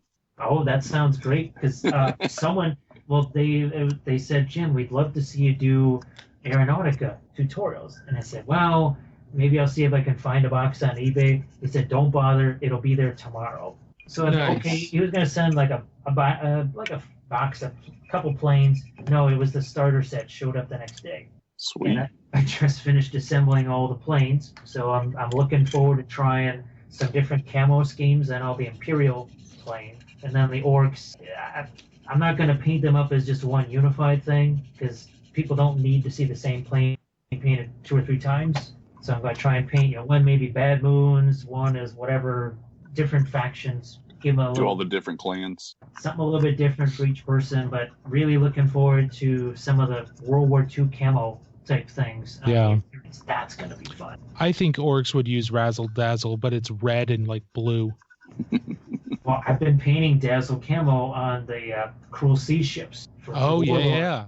So I've already painted some ships, and there's some wild Dazzle camo schemes out there. There are. And I know people will see and they say, well, that wasn't going to camouflage the ship. It's like, no, that wasn't the point. Yep. The point was to confuse what type of ship it was and its heading. Yep. To make the gunners miss, make those torpedoes set for the wrong speed, wrong distance, all that fun stuff. Just break up the outline. I know the German, it was a very kind of minor Dazzle scheme. You could tell they were trying to make a battleship look like a cruiser, and to the point where they actually painted a breakwater probably about 110 feet from the bow to try and fool you that, yes, this is a cruiser cutting through the water. And apparently it worked out in the Straits of Denmark, because both British ships were firing at the Prince Eugen instead of the Bismarck. Yeah. Optics were not that great back then.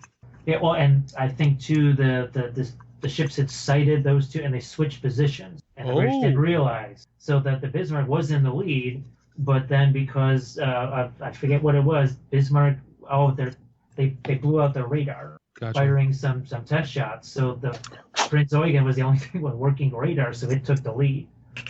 And when the Brits came up, they're like, wow, the Bismarck kind of sank a little bit. No, maybe it's just farther away than we thought. And that's why the Bismarck was free to target both ships. Gotcha. Both ships were just targeting Prince Eugen. But the Cruel Seas things, I've always wanted to paint model ships, and it's kind of cool finally getting to paint 1/300 scale model ships. They do look amazing. I actually got a chance to play the game. It's a fun game. It's not super detailed. It's not, and I know people keep saying, "Oh, can you have the Yamato in that?" Sure, you can. It'll take up the entire table. Yep. The torpedo boats will start out about 20 inches away. They'll put 10 torpedoes in the side. The game will be over by turn 2. Yes, you can have the Yamato. Fine. So it's like going up against a Tau army. Yeah, well, it's basically the largest thing in this game is a Fletcher class destroyer. That is the Yamato. Okay. Because you're talking about torpedo boats, patrol boats, that sort of thing. And the idea is you're trying to maybe sink landing craft. You're trying to clear mines. You're trying. It's like what they call it, coastal combat, like coastal defense. Well, that's the Italian. Yeah, the Italian Navy. I call it my barbershop fleet. That is all coastal defense. Yeah. It's literally barges with guns. But I painted a Gabbiano class corvette, and it looked huge. And when you see the pictures of the actual things, you realize just how tiny those ships were. But in this game, at the scale where the main focus is on torpedo boats, stuff like a frigate is just massive. And you actually just have to use a model kit. They don't even make a Fletcher class that. It would be too huge. It would be 40 pounds of resin. Jeez. Well, actually, even the corvettes and the minesweeper, those can be pretty heavy. And they're just they're resin and metal, right? Oh yeah. Well, actually, it's like the Russian and Italian torpedo boats are all metal.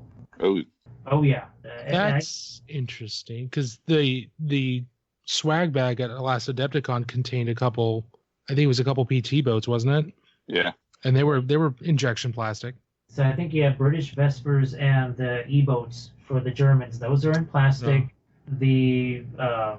The Higgins boats for the Americans are in plastic. The vast majority of stuff is resin and metal. Gotcha. Probably they're doing a real mixed bags of stuff for that game. They're doing they have like a sub-conning tower type of thing. So it's hard to tell where Warlord is going to go with their games sometimes because there is no game that they won't kind of buy up and try and turn into a game. Like they have their own Warhammer Fantasy game. Yeah, it's actually a really fun game to play too. Which game is it? Warlord of Etherwan? Warlord's Arrow. Yeah, they gave me some halfling minis. Like the halflings are riding goats and sheep and stuff. Nice. Yeah. But I think what they did is they just different miniature manufacturer. They didn't just say, okay, one will make all of the factions. Oh, look, these guys did a Kickstarter with Amazons. Okay, we have an Amazon faction now. Oh, okay, those are the guys who bought out all of War Games Factory's sculpts and molds. Yeah, back in the day. Yeah. And, well, they've got Judge Dredd, and they've got Black Powder, Pike and Shot, Hail Caesar. Yeah. Just what's Black Sails or like Black Seas? They got Black Seas. That's it. Black Seas, like a sailing ship game. I think it is 1/700 scale sailing ships, and they're now those are, I believe, plastic for the most part. I think once you get into the higher rated ships of the line, I think basically when it's third rates and above, it's going to be all metal and resin. But I think 5 through 7 ratings, those are mostly plastic, or if not all plastic. Yeah, Warlord is the GW of the historical era for the most part. Yeah, seems so I got 17 bolt action armies going on right now. Did you ever do Conflict 47? Actually, I think I got the German and Japanese, but a friend of mine, we're going to be at Roy and Jen's house this Friday, and he and I will be working on some K-47 stuff. Sweet. He's got the German force. I really like the Italian. Yeah. That would be fun because they basically have those Centurions. That would be really fun. And I've got the Russians. He has gotten a whole bunch of stuff to kind of create one of those underground laboratories. Oh. And basically, because, they've got the Totem Corps, and they've got the Wolf guys. Mm-hmm. Essentially, you sort of fight a battle outside of the compound, and then you go in, and we went out of 2.5-inch foam, 2-inch foam, basically makes sort of like a dungeon crawl. Oh, that'll be fun. And that sounds awesome. The Soviets, they're looking for tech, and there's just squads of Soviets wandering through these corridors. And I know he's got some of the Dwarven Forge tiles and that sort of thing. Oh, yeah, those are nice. So part of it will be that. Part of it will be maybe natural caverns dug out to create some kind of a rocket factory or something like that. they've gone pretty far with some of the fluff of that. I'm sure that while they enjoy the bolt action stuff, they probably had a lot of fun with this crazy tech and the fact that the Allies split. Sort of, they got a chance to take some of the things that were kind of in the works in 45 and take them on. I don't know how long actually they've got Korea now. Well, yeah, Korea just dropped. John, that was his baby. He was working on that for the longest time. Because all of a sudden I started seeing, that pop up. I think they've gone pretty far. I think they've got the North Koreans, the Chinese. I know the South Koreans at this point are more just a variety on the American uniform scene. Yeah. But it kind of is though, because a lot of South Korean military borrowed from the U.S. So. Yeah. And they made a box, of course, of MASH characters or MASH-like characters. That's awesome. I want it just for that. Yeah, I think I don't know. I don't think they did absolutely everybody. And of course, I think Klinger is just kind of in a regular uniform. He is not in a dress. Oh, bummer. Well, some green stuff will fix that. Some green stuff. He's getting a dress. Some kind of chiffon or something like that. Something with a low hemline. Show off that hairy chest. Perfect. They did the same thing with Boltec. They did the Oddballs or whatever. There was, Kelly's Heroes? Something like they did a special release tank of that, and Oddballs tank. That's so cool. Yeah. They did LOLO. Oh no, what I want them to do is LOLO because they did Dad's Army. They did Dad's Army. So they kind of did everything except LOLO, and it's hilarious because I've been on 2 Bolt Action podcasts, and we basically conduct half the podcast in LOLO speak. Just quoting lines of that back and forth to each other. So I'm hoping because actually one of my latest battle reports that I'm working on is fighting in Nouvion. And I'm desperately trying to find a figure for Rene and everything else. Believe it or not, just down the street from our house, I grew up with Cafe Rene. Really? And I went to St. Rene Grammar School. So this is kind of like the American Nouvion here. And we're trying to get the little cart, with the little white pony for the Undertaker, and I'm looking forward to that. Actually, I built the town itself, trying to replicate, his cafe and some of the other buildings that you see. Sounds like you're super busy there. There are thousands of miniatures here, and more people, they've seen the filming area. I know you guys have been talking about filming areas. This looks like a one-man cockpit for a space shuttle because everything must be within arm's length. Yep. Which in a giant semicircle around me are shelves and shelves and shelves of tools, and paints and figures and basing materials and God knows what else, because it all has to be here. And people say, well, why don't you just put the painted miniatures away? Because I know a lot of times I'm using those as examples during especially on a live session. You can't just put the microphone down and walk away. That doesn't work so well. So it has to be right there. Then I learned the hard way that my shelving units have to be see-through. So I found that makeup display racks and stuff are perfect. Now, of course, I'm the king of Maybelline. Excellent. Between the makeup sponges of every type and all the lipstick display racks, and actually now I display miniatures on cupcake displays at conventions. That's a good idea. These things just are like clear shelves. It's clear plastic, and you can get them anywhere from 4 high to 7 high. They come apart in seconds. They go back together in seconds. They're rugged, and they're clear, so you can see every level, and you can put stuff on and off really easy. Sweet. I love these. Actually, I left a few of them behind at the Reaper factory, so I don't have to be hauling them back and forth to every Reaper con. But we just did Gamahole Con, and I had 2 new ones there. And it's nice because it gives the table more verticality. Yep. But without having to drag a display case around. And that's super huge because display cases take up so much room and they're such line of sight blockers. But the verticality is also super important just because so many places, so many tables are, very flat. They're not interesting looking at all. But that once you bring in that verticality, it catches the eye. So that's a fantastic idea.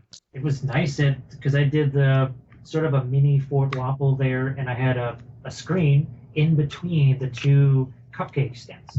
So they could watch me painting on the screen but on the cupcake stands on either side were the physical miniatures themselves. That's and cool. they could see them, they could see that what I was painting, and it worked out really well. And it all just collapsed in just a second. It was easy to take it all apart, and they're maybe $18 to $20 a piece. That's the beauty of it, is they're dirt cheap. Yeah, it's totally worth it. I think Well, that makes it good for you, because when, after spending the weekend at a convention, last thing you want to think about is breaking everything down. So if you can break down quicker, that just makes it better for you.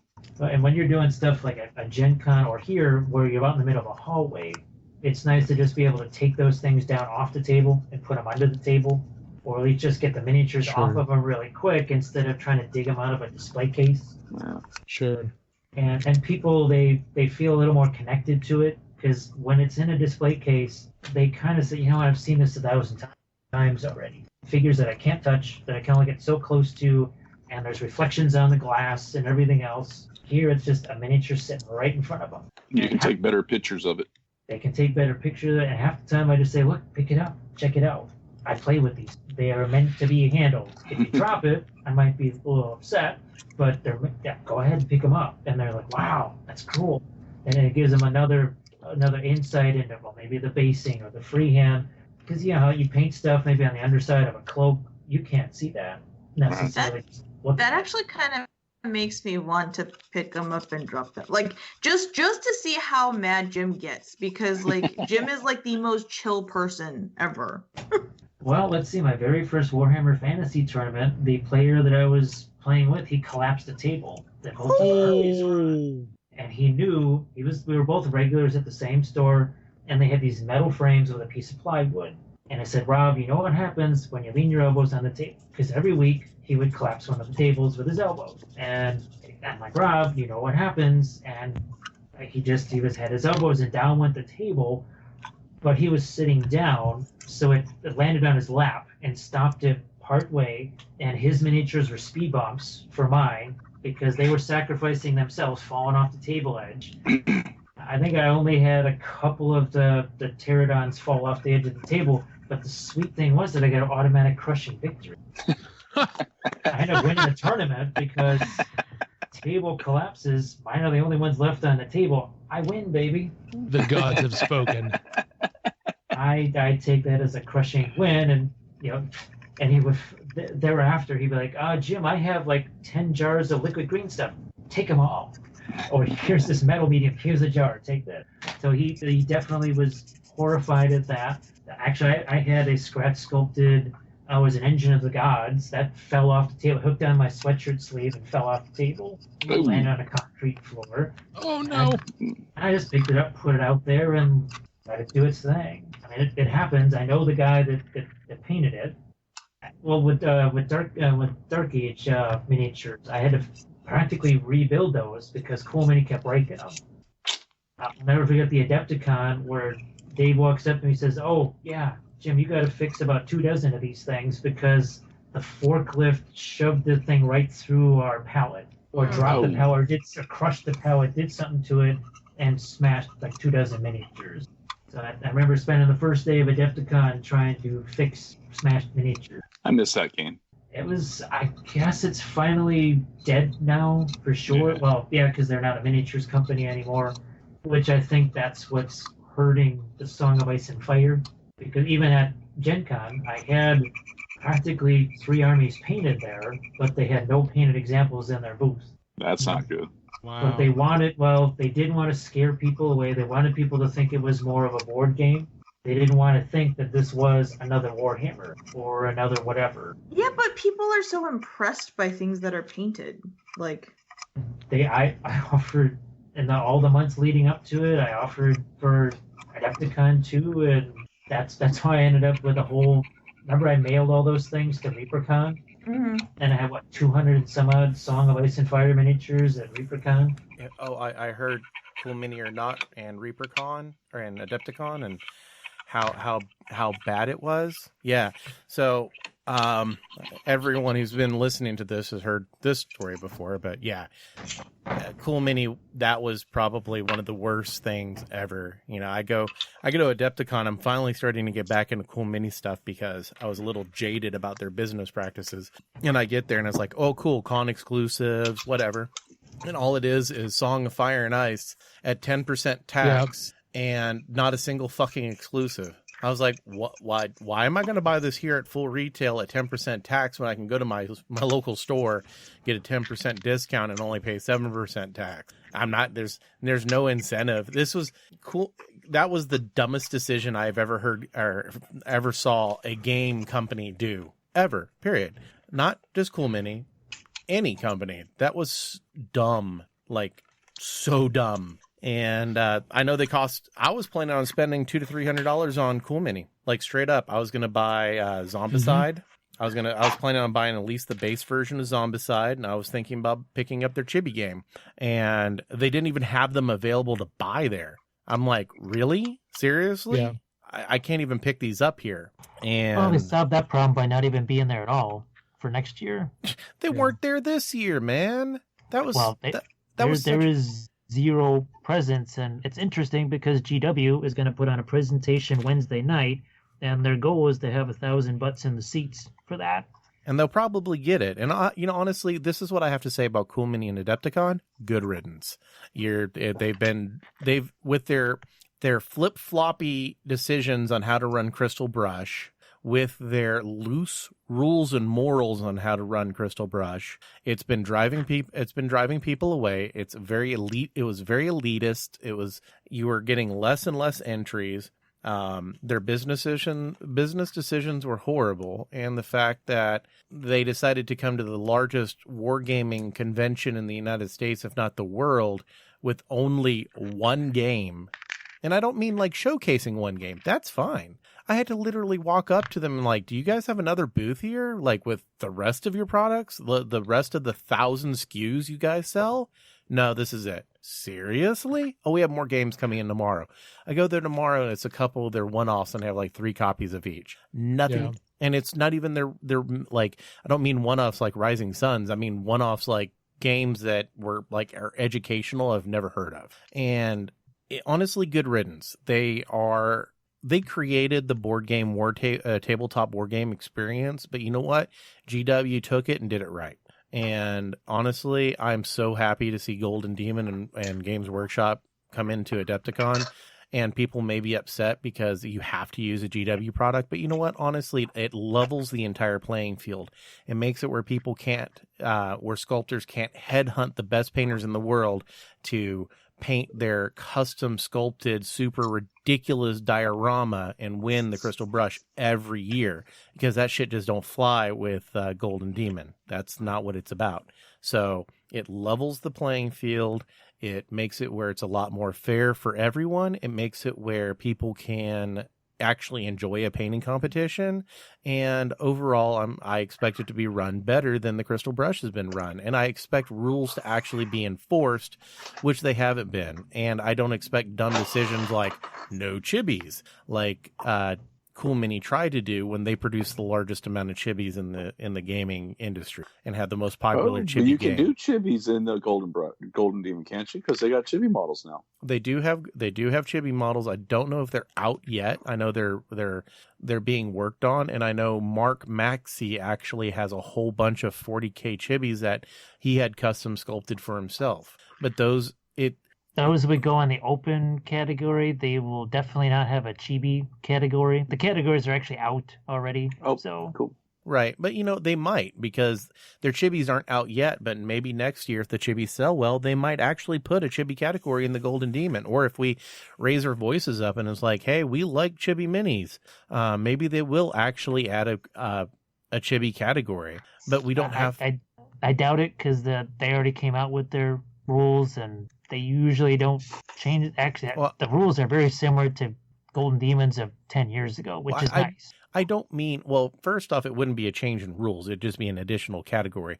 But I don't mean for 2020. I'm talking like 2021 in the future, we can possibly see other things added. And if it's not, who says it has to be entered in open? What happens if you have an entire squad of them? They should be able to be entered in squad. It would have to be a game legal thing. When you do this, anything that's a unit or something like that, it has to be a game legal unit on actual unit basis. I know the one Mark did are on regular standard 28mm bases. They're just Chibi Death Guard. And the ones that are coming out that are Chibi, that are officially out by GW, I'm pretty sure those are coming out on game legal basis, or if not, they can be put on game legal basis. They should be able to be entered into the category that the model is sculpted on if it's a single... But like GW is more what you see is what you get, and I don't know if Chibis are going to be legal in... Yeah, that is definitely... By their rules, they would be. They're an official GW product. If you put them on the regular base that they're supposed to be on, they should be legal for tournament play. I'm just hoping that the Golden Demon opens. That open category should be a lot more popular now, GW, with everything else they're doing out there. Open. You got that Gundam model company, the Bandai.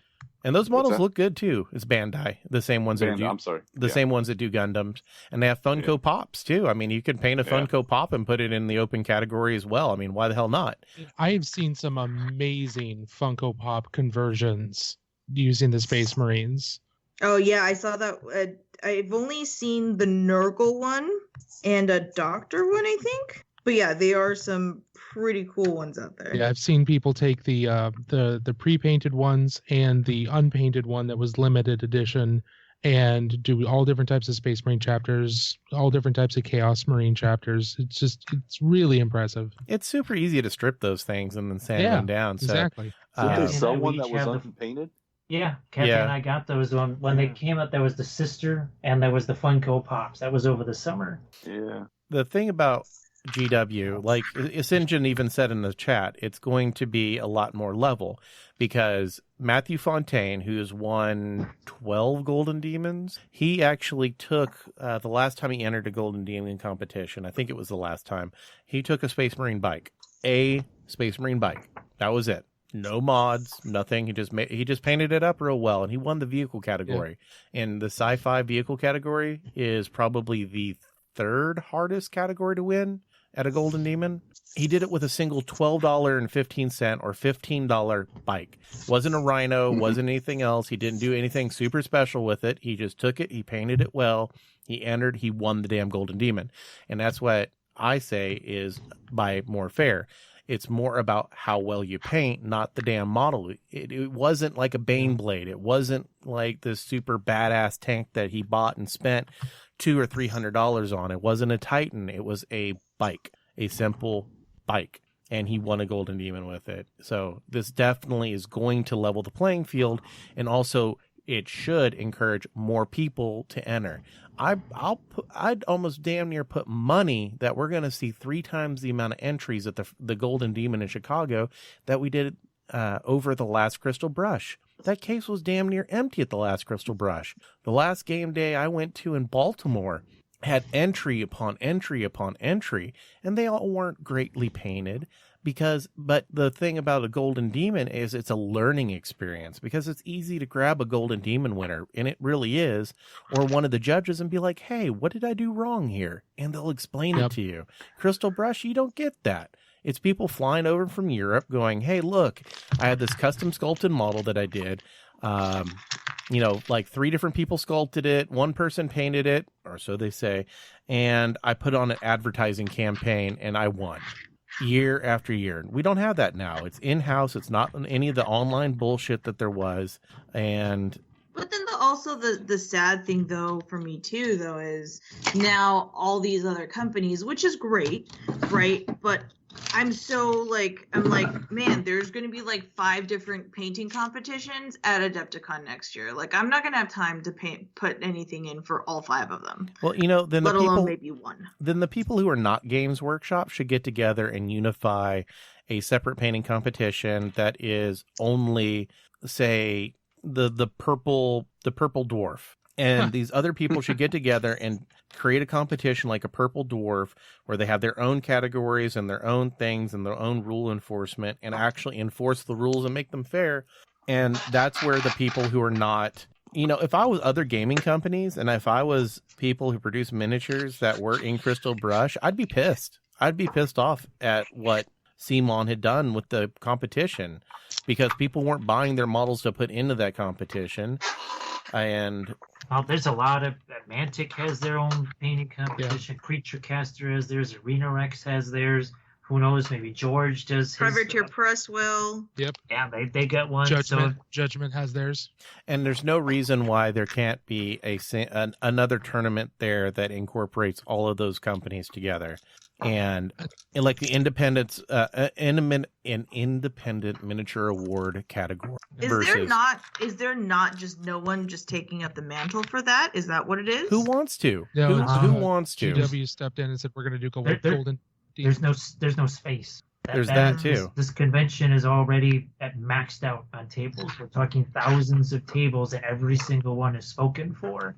And where are you going to put this contest? And it's not just who's going to run it, because you have to find a space. You have to find people that are going to spend their entire weekend doing nothing else but this contest. Yeah. Because that's all you're going to do. Because when we used to have the Rogue Demons, long before there was Golden Demons or Crystal Brush, for many years it was Rogue Demons. And that meant Chris Ford, Dave Powles, and a couple of the guys locked up in a room. And that's just the judging for like 6 hours. There was the hours where Paul and other folks at registration had to be taking in miniatures and logging those in and finding a place to put all those. Sadly, go ahead. I think honestly right now, it's not even sadly, but if a person wants to enter another miniature competition, go to ReaperCon. They allow ReaperCon. The one thing I love about ReaperCon is you don't have to enter a Reaper miniature. You can enter anything that you want. They have their own competition for Reaper, but they also let other people sponsor too. Yeji and I both judged the Chibi competition the last time. That wasn't something that was put on by Reaper, but they helped us a lot. It was sponsored by Midnight Heroes, and that's one cool thing, is that they allow other companies to come in. They allow other companies to sponsor awards. They're very open when it comes to painting. And honestly, if you're a person that listens to this podcast because you're into painting and you're into all that other stuff, your ass should be at ReaperCon. Really, because it was crazy. You walk in, it's like half the people are playing D&D or some other RPG game, and the other half of the people are painting. Fort Wapple is right up front. As soon as you walk in the doors, there's Fort Wapple with a whole bunch of various award-winning painters and just other people just sitting there, versus hidden away in the back corner like there is at Adepticon. And it's really truly the painting convention, more so than it is Adepticon. Everything there is pretty much geared towards painting. And I mean, also Gen Con too, though. Like Lynn's trying to up the competition there too. So if you guys are already going to Gen Con, like bring something with you. Yeah, I mean, it doesn't hurt to go and just enter something. And once people start seeing numbers being put in, and that's why Crystal Brush was slowly dying, is because it used to be tons of miniatures, and then it was like, okay, there's like no miniatures. You know, it doesn't matter if you think you're going to win or not. Just bring a piece and put it in there. Just it's make the it experience. It's the experience. And if anything, you can be like, okay, so like when Yeji and I judged the competition, we had people coming up to us and we're like, hey, what could I have done better to improve? Where did I mess up on this model? And we had a chance to explain it to him. It's like, hey, you got a couple points off. And there was a couple people that I even sought out personally, like, hey, I just want to say I judged your piece. You know, I wanted to talk to you because it was, you know, a phenomenal piece, but XYZ. And that's what happens at these smaller competitions. And also, you know, Lynn is super helpful. If she has the time, or one of her friends that is floating around, Yeji, myself, if I'm there, whatever, you grab a hold of us and be like, hey, here's this miniature. What can I do different to make it a better piece? What can I do? How could I placed higher? And yeah, and that's not just the judges, because like for Gen Con we were saying that too. Like if anybody wanted to ask questions, the judges and everyone would stay around. So like Lynn and myself stayed around for 3-4 hours afterwards to just tell people, like give feedback on stuff for people, you know. So it's a labor of love, like it really is. Yeah. Well, and don't forget about local competitions too. Oh yeah. Yeah. Guys, if you get a chance to enter a competition, just do enter. it. And also, GW, go to the Games Workshop stores. A lot of them have their own painting competitions. Yeah, you might have to buy a miniature or whatever, but it's good practice for whenever going to Golden Demon or whatever, and it's good for building it's good for building the community because then you never know when that 12 or 13-year-old kid's going to walk in and he has no idea what's going on and he has his mom there and you can sit down and explain. I mean, at ReaperCon, I had a couple who came down for a football game and they had no idea what miniatures were. They didn't even know they freaking existed, but at the time I had big spiky pink hair and they came up and they asked a question like, hey, what is this? I guess they thought it was weird, so they sought out the biggest weirdo that they could find, me, and they're like, hey, what is this? So I took them around, and it was great because the sculptors were there. Some of the longtime Reaper sculptors, they sat down with these people who didn't have a badge, who had no idea what was going on, and they talked about it. They went to other companies, and they talked to them, and, they brought it in, and that's the one thing that I love about the miniature community, and it's the one thing that we definitely need to focus on is to build a community of warm, welcome, inviting people. And like Mike said, whenever I was talking to him about how I'm going to move forward with Patreon, and he says, hey, I hate stuff that's blocked by a paywall. If I want to support somebody, I want to support them, but at the same token, I want all the stuff that's getting put out to be available for everyone. And I totally agree with that. And I understand people Jim he does videos and he sells videos of what he does. And that's completely understandable. But for me to go, hey, I'm going to do this podcast, but only the people that are going to pay get to hear it. Now that's BS. Yep. Because we're not helping the competition. We're not helping the competition. We're not helping the community. I mean, if we wanted to. That's what I was talking to Useless Wizard on his podcast about, was that I was a little disappointed at the community sometimes, because online, when you look on social media, some people just hit the like button, and even if it says CNC on the description of the photo that you're posting up, right?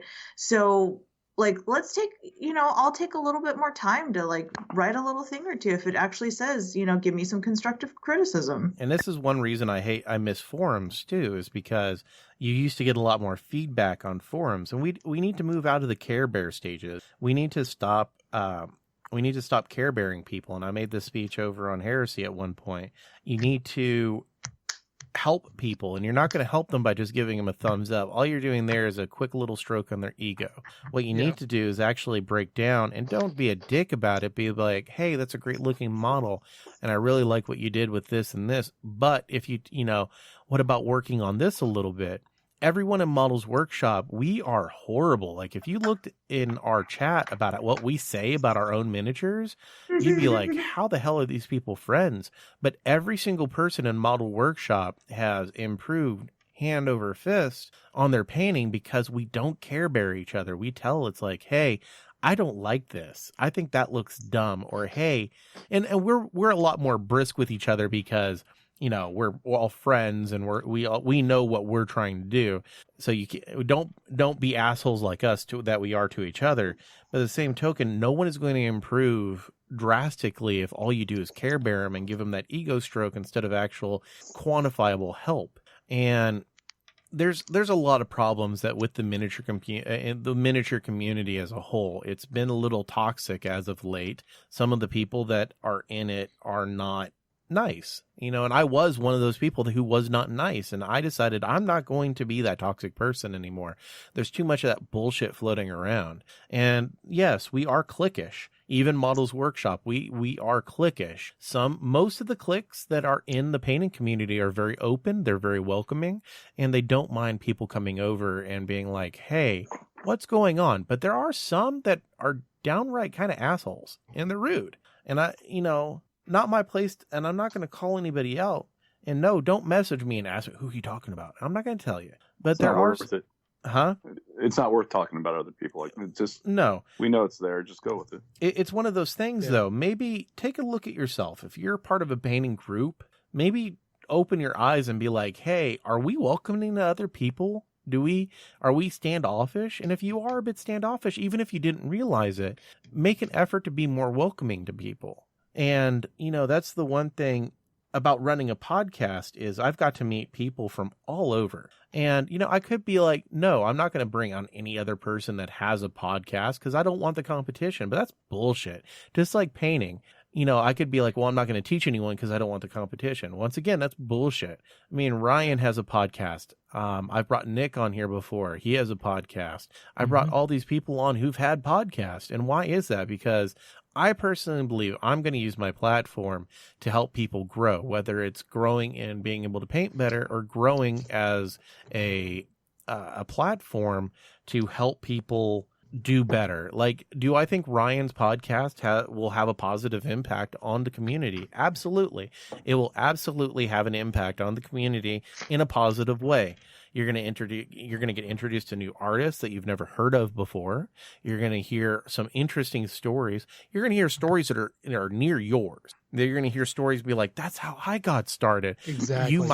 You might actually make a new friend. You might be able to go, I'm going to reach out. I might go on his podcast and tell my story, how I started out. And someone may go, holy shit, that's how I started out. And then that person might contact me and I might make a friend, or they might make a friend or a connection. And that's good for the community as a whole. And, a lot of people say they love the information that we put out. They say that they love when we talk about the different Kickstarters and we try to impart knowledge and everything else, like all that stuff. And that's what this needs, is the sharing of knowledge, the stuff like, hey, I looked at this Kickstarter and it looks great, but you might want to watch out for this. Or, hey, I just tried this new airbrush. Or, hey, I hear a lot of people asking, what's the best airbrush? I saw this question, I shit you not, 5 times this last week. What's the best airbrush there is to paint or to start off with? Patriot 105. Absolutely, I put money on it. And that's for real. And it's not because Ken pays me. It's not because I got scratching under the table from Badger. I've received 2 bottles of free airbrush cleaner, and this is in all the years that I've known Ken. He gave me 2 bottles to do a review on. And which is funny because I know people that he's handed like 10 airbrushes to. I know people he's handed 10 airbrushes to as well. I think I pissed him off a few times. I know I've pissed him off a few times. I know for a fact that I have said stuff that has irritated him, and that's fine because I'm not a yes man. And I think deep down, no matter what, I think Ken appreciates that in his own gruff Chicagoan way. Yeah. That he doesn't have people that always constantly be like, yes, sir, that's great. You have to have that one guy going, I think that's a dumb fucking idea. What do you mean he's gruff? He's such a sweetheart. Okay. Might I remind you, you weren't there whenever me and him had our chat at Adepticon. Oh boy. My friends. No, I thought Ken was, for the longest time, like in the beginning, like I thought he was pissed off at me, but like, when he's at a convention and he's working in his booth, like he's working. Like you don't want to bother the guy unless you have a specific air brush question. Yeah, so yeah. No, walking up to your typical New York or your typical Chicagoan, they're there to do business and they're just not there to just talk. Yeah. Here's the thing about it. I could probably, and I'm not stroking my ego or anything else. I could probably message Ken and go, hey Ken, I need XYZ airbrush, and I could probably get it. If not, I know I could get it at cost. But at the same time, here's my philosophy on it. If you come to me, or Mike, if you come to me and it's like, hey, what airbrushes do you have? I have this one, this one, this one, and this one. And, okay, which one do you recommend? And I go, well, I recommend the $70 Badger Patriot 105 over the $400 airbrushes that I have. Now, if I was a person that was getting a whole bunch of stuff for free or getting paid by Badger, that doesn't look good. Right. But I bought my Patriot 105. It's mine. I bought it full price. Actually, it was on sale, but I didn't get any type of discount on it from Badger. So when someone goes, hey, which is the best airbrush for a starter? And I go Patriot 105. There is no doubt that I honestly think that for a beginner or a workhorse airbrush, the Patriot 105 is the best. I spent my own damn money on it. I spent my own, and yeah, it's me. Like I could easily go, hey, I want this, this, and this. But I don't do it because I don't want people to question my integrity whenever I say, hey, I really like this product. Because I want to. I have a discount code for you that you can use. talking about getting shit for free from other companies. What? Nothing. I'm joking. Well, I want to mention something when you talked about bringing other people onto this podcast, and I very appreciate your invitation.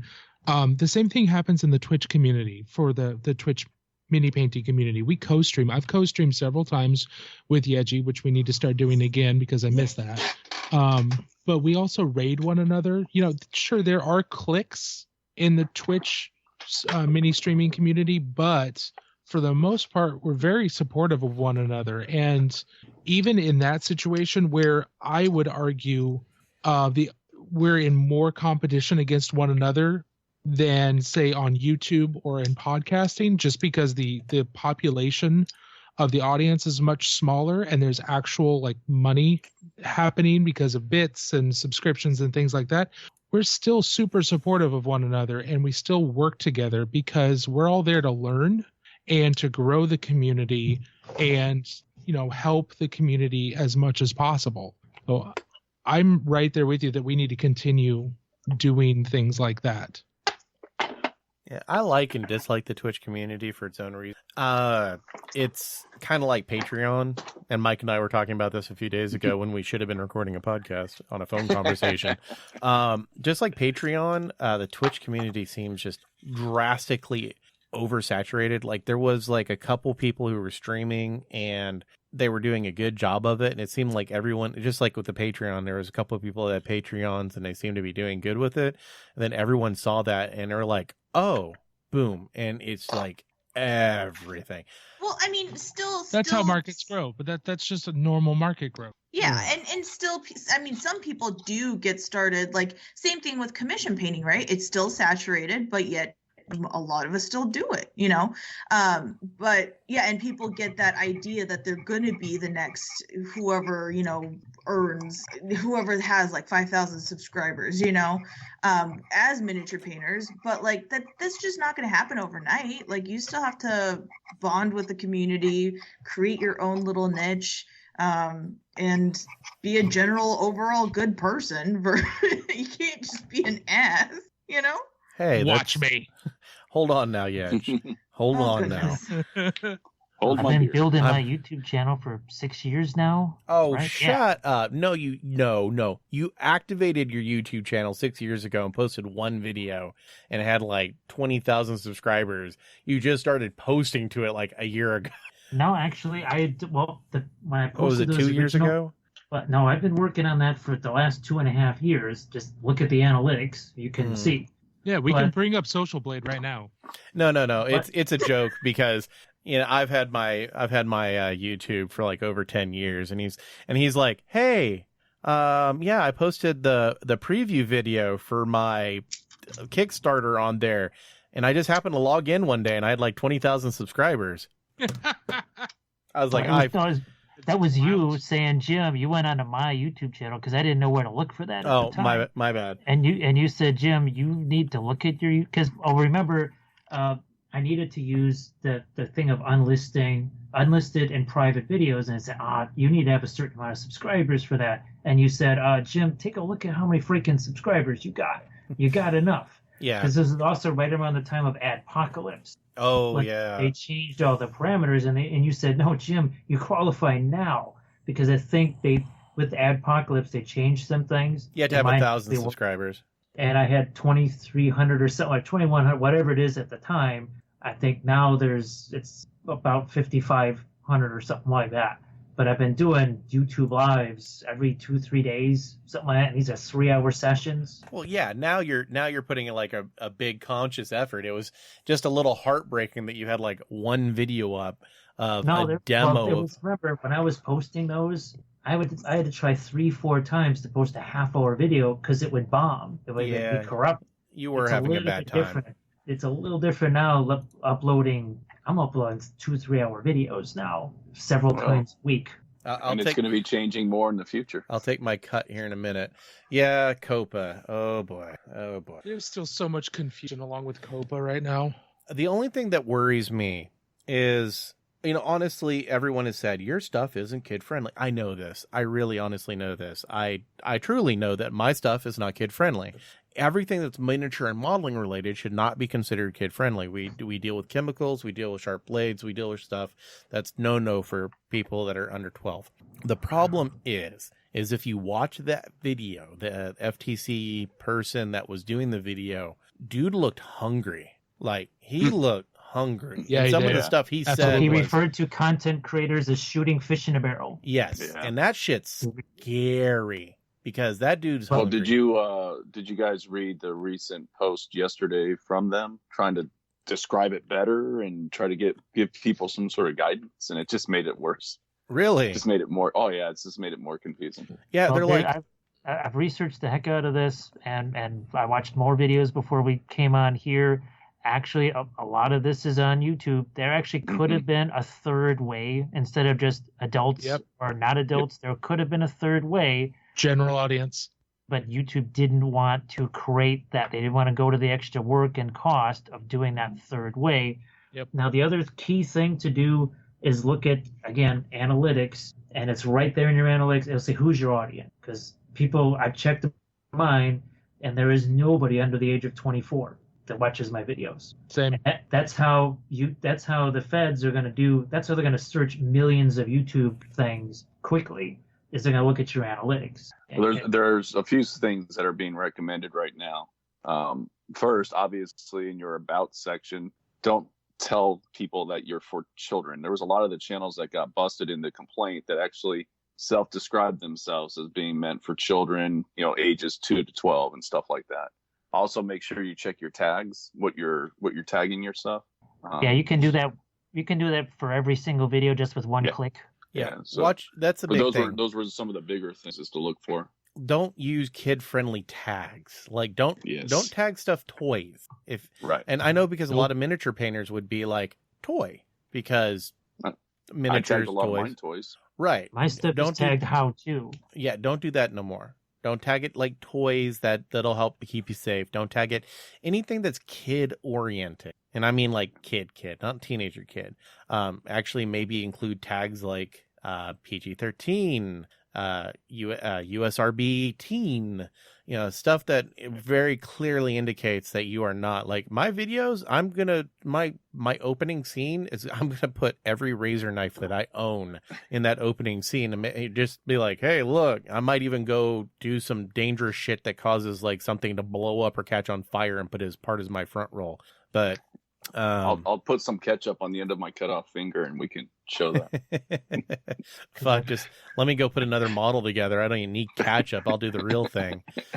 But Blood for the blood god. Right? Super glue for the big cut. Or, black and white and chocolate syrup. That works too. Yep. There you go. The thing is like, is it going to be as bad as some people have made it out? It could be if you do dumb stuff. And it's a lot of your tags because they're going to do tag searches and they're going to look for stuff like toys. They're going to look for stuff like that's very kid related. But I am a little scared. I honestly am because, like I said, that dude looked hungry when he referred to content creators as shooting fish in a barrel. That kind of scared the shit out of me because that just shows that they are seriously looking at content creators. And are some people out there targeting kids that shouldn't? Yeah, and Paul is their name. But on the same token, there's a lot of people who make good content. There's a lot of people like Domix and other comic creators that are not kid, but they're animated. They should not be brought up into this entire COPA thing. We are educational and how-to and arts and crafts, which can be kid related, but at the same time shouldn't be. And on the same token, I don't understand the entire thing with YouTube about punishing people on advertising because, okay, like I have a buddy, his name is Derium, or AKA Kevin. Used to be a big person. He used to run Card Shop Life on his YouTube channel. Excuse me. And he did Magic the Gathering. Magic the Gathering got really toxic, and it really did a few years back on YouTube. So he decided, fuck this, I'm done. I'm going to quit. And he went and did Pokemon. So he has a Pokemon channel where he's opening booster packs of Pokemon cards. And he has 500,000 subscribers. And good for him. And dude, like when he opens 1,000 pack. He has 1,000 pack openings. Oh wow. Yeah, he's a store as well, so he restocks his inventory. He's one of the biggest vendors of Pokemon cards in the United States. That's fantastic. Yeah, and he's built this huge community, but they're Pokemon cards. We know, and he can show the analytics that honestly, most people who watch his channel are 20 and 30 years old. But the problem is, they're Pokemon cards. So is he going to get wrapped up into this entire Copa bullshit where all of a sudden he has to mark his stuff, because he doesn't cuss on his channel and he typically keeps the humor relatively PG, but does he have to mark his stuff for kids because it's Pokemon cards when he's actually targeting an adult audience? Because it's bullshit. And even if these videos are good for kids, they're safe for kids, so why can't kids watch them but he still gets full ad revenue because they're adults as well? Just it's along the lines, like if my account, which is it's flagged as an adult account, I've went through it, I've verified that I'm adult, I've put all my info in there, hey, I'm over 18, I'm definitely not Copa. If I go watch someone like Dirium, you're cool to collect my analytics. You're cool to target me with ads. But if little Timmy, who's 10, goes and watches it and he has a kid's account, like a legitimate kid's account, then no, YouTube should flag that account like, hey, we can't collect his information. We can't show him targeted ads. So we have to show him a generic kid safe ad. Yeah. Or no ads at all. And I think Dirium would be cool to losing out the 5% of people who would be Copa and not receive that type of income, versus him having to tag his stuff as kids and not receive any type of notification. And whenever he puts a new video, and only 10% of the money that he was making off of YouTube to begin with. And it seems that YouTube was very, very lazy on what they did. They fucked all of the creators. They did. They simply fucked all of us. Oh, yeah. And then they turned us over to the FTC on a golden fucking platter. And then and also the FTC isn't looking at the major ramifications that their dumbass decision can seriously do. This is literally, like, in all seriousness, if you put video content on YouTube, no matter if it's your home videos or if it's miniature stuff, you should call your congressman. Fuck calling the FTC. You should call your congressman, because people like Jim, people like Yeji, people like myself, people like Lynn, people like Kevin from Dirium's, that is going to have a major impact on our livelihoods, or it has the potential of having a major impact on our livelihoods. It's going to cost us money. By costing us money, that means we're not going to be able to pay as much taxes. There are people out there who employ 10 or 15 people to do these videos. Okay, what about King of Random? They have a staff of like 8 people, but they're educational videos. Are their stuff targeting? Is it specifically targeting kids? No, because a lot of adults watch it. But is it stuff that kids can do? Yes. So why are we risking 8 people losing their job because the FTC want to be over-dominating assholes about how they're going to go about this? It should be, YouTube fucked up. YouTube fucked up. My ass didn't collect a single fucking piece of information on anybody who's watched my videos other than what Social Blade shows me. I did not screw up. I'm not making a video on how to do tiger stripe airbrushing for little Timmy, but if little Timmy wants to try it, awesome. But the same token, why am I, as a creator and a content creator, going to get punished for something that I didn't have a hand in at all?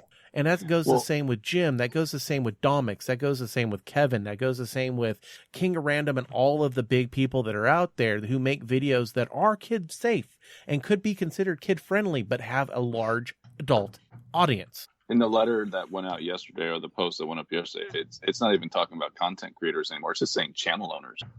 So that's just anybody that has a channel. Yeah, because the thing that kills me is my stuff's monetized. Models Workshop is not a business. Right. It's not. Will it be maybe in the future? Possibly. I might go get an LLC just actually as a tax break, if anything, and a tax ID. But the thing is that I'm not a business owner. Why is the Federal Trade Commission, who governs business owners, looking at someone like me? A person who just as a hobby. It was part of their settlement with YouTube. Right. YouTube shoved it off onto us. Right, but it shouldn't have been. That's the thing. And the FTC shouldn't have accepted that. I am not a business. I am not a business entity. As a hobby that I make no money on, I make videos that show people that are also in my community how to do cool, neat things, such as a neat airbrush effect, a neat thing. I shouldn't be penalized because YouTube put ads that were targeting kids from my videos. I didn't target kids. I didn't collect information on kids. YouTube did. FTC should have shit all on me. They should go completely after YouTube. Fuck their sentiment. That was fucking dumb. And honestly, this is just absolutely ridiculous. But I think we talked enough about COPA. All it's going to do is closing remarks. Anybody? Just wait and see. I think things are going to change before December 10th. I think we'll see something from YouTube to help clarify a lot of this, or from the FTC. I don't think we're going to see shit from YouTube because they're keeping their mouth shut so they don't get their asses sued. Yeah, but I think the FTC is probably going to give us some better guidelines exactly what they're going to be doing so that people can make better decisions, because we got to sign those agreements come December 10th. So on my birthday, we should have something by Happy birthday. I think that regardless of what happens, YouTube is definitely going to be changing a great deal, but us as the miniature community, hobby community, we're going to be able to figure it out. I have to think that. But I'm definitely looking forward to a lot more commentary from the FTC and a lot more commentary from the major YouTubers who are also lawyers who are actually talking to the FTC, and the major YouTubers who have lawyers who are talking to the FTC about this.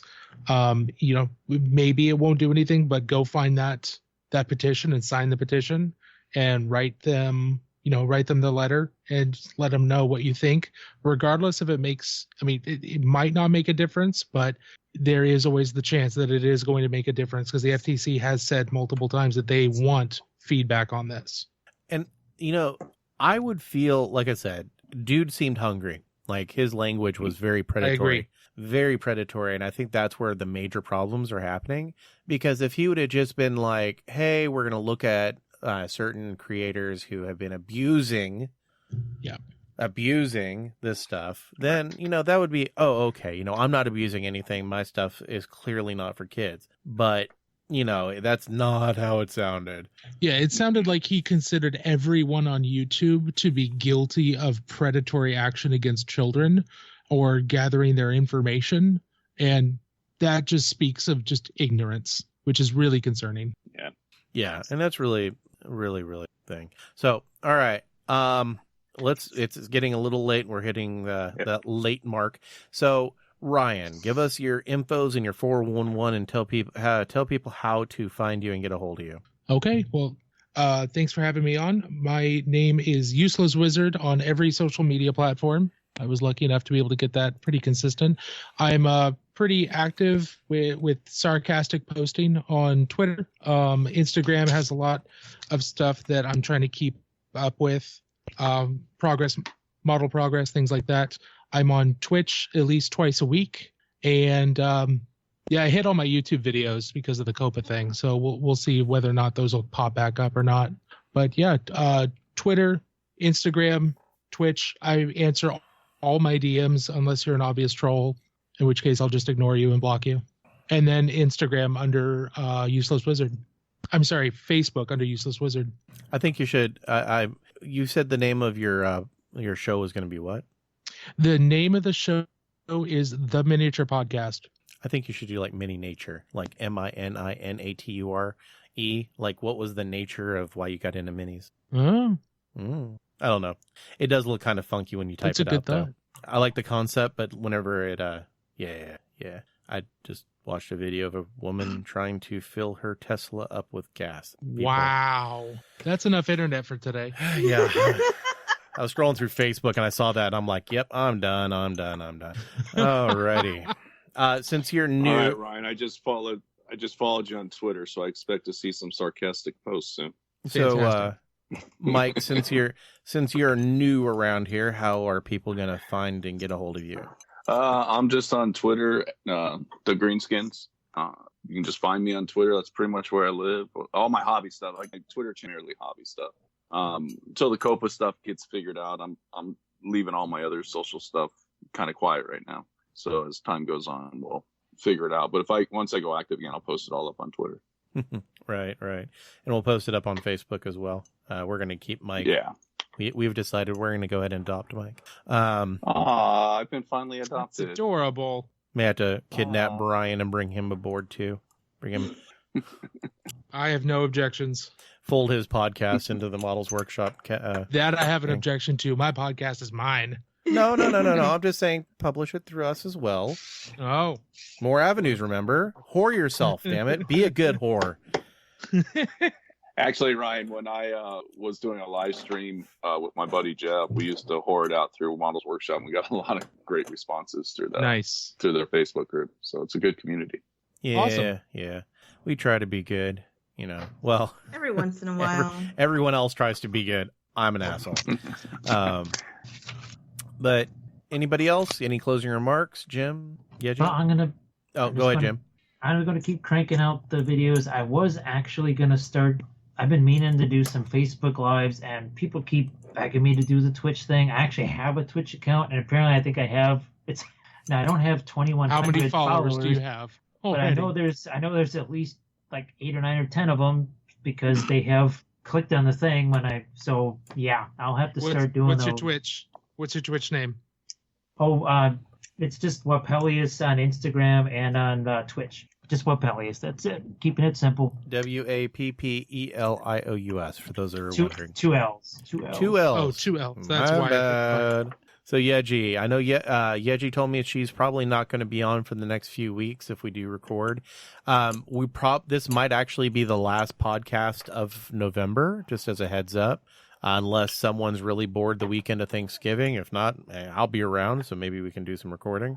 But this is probably going to be the last podcast in November. Don't worry, we're not disappearing again. It's turkey time. Fuck, I'm going to be in a turkey coma like everybody else. But I should be around. I'll probably be doing some live streams through Facebook, just like I am now. So don't worry, you'll get to hear us. Yeah, I'm excited for everything that's going on. January too, guys. LVO, if you guys are coming out, let me know so at least we can hang out or something. Yeah, Jen coming out. Yay! Yippee skippy. Yeah, and I'll be teaching more classes there too, so check those out. Because obviously shamelessly plugging is the thing we do best. Hey, did what's his name ever get his stuff fixed from the Watcher Kickstarter by Ouroboros Miniatures? Oh no, I haven't checked up on that. Nope, that shit's still showing up. No, it's fixed now. It's fixed now.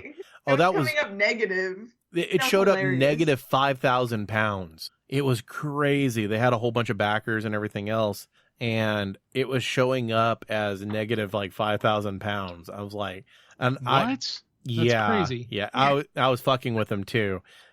Because I've made commentary on his shipping fees, but he's from Europe, and so now it's just friendly ribbing. And I was like, dude, they're just factoring in your shipping before they collect.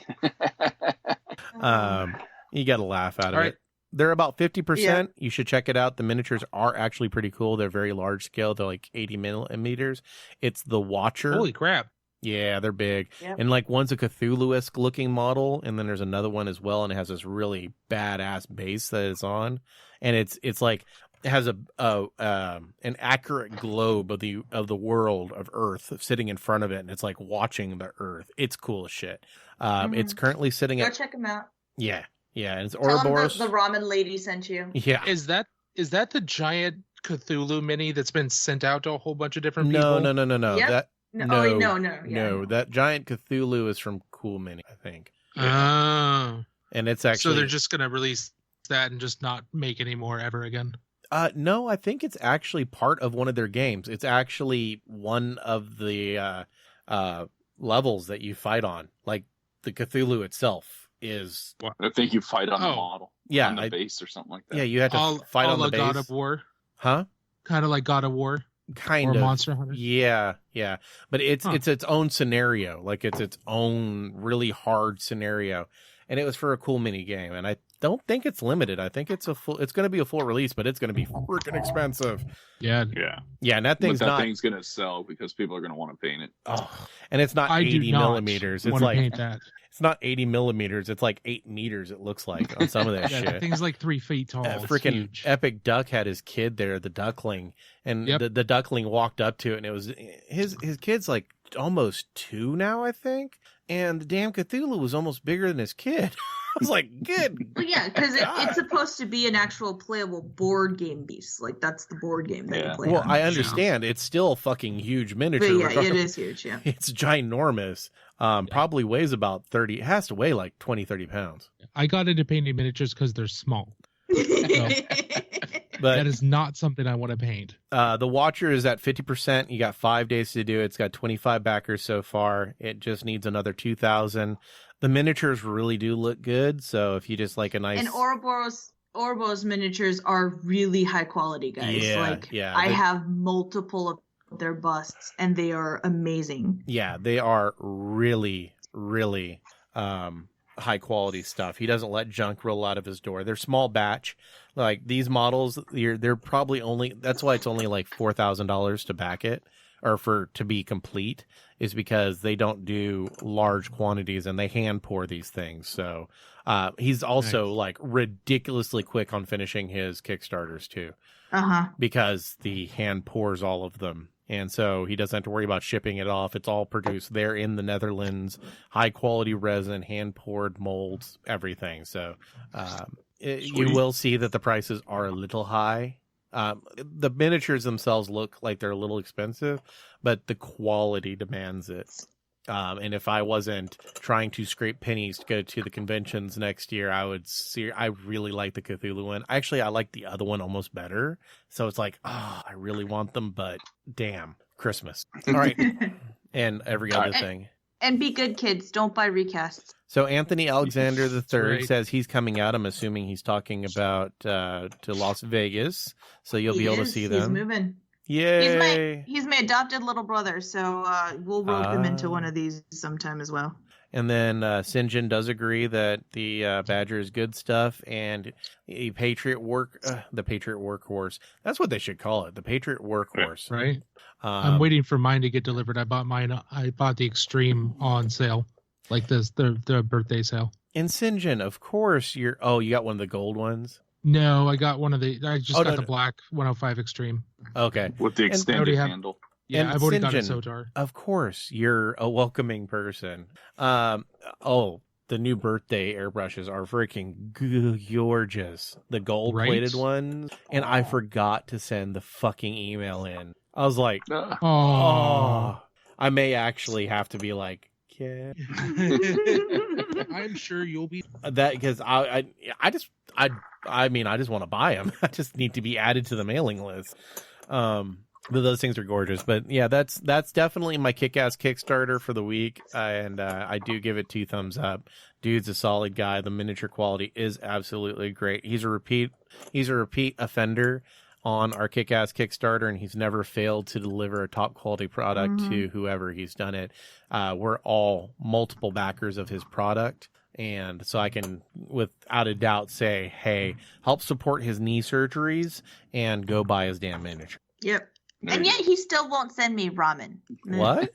Why are you wanting ramen from the fucking Netherlands? That would be so cool, but like international post and all, so sometimes, customs 12 like to steal things. 12-cent brick of ramen, $14 shipping. Yeah, what's the carbon footprint on that bowl of ramen? That'd be great. But yeah, guys, also for great small companies like that, don't buy recasts. Buy from them whenever possible, because we had another great company go down. So who went down? Miraco. Really? Yep. I did not hear that. Recasts destroy small companies more than anybody can possibly imagine.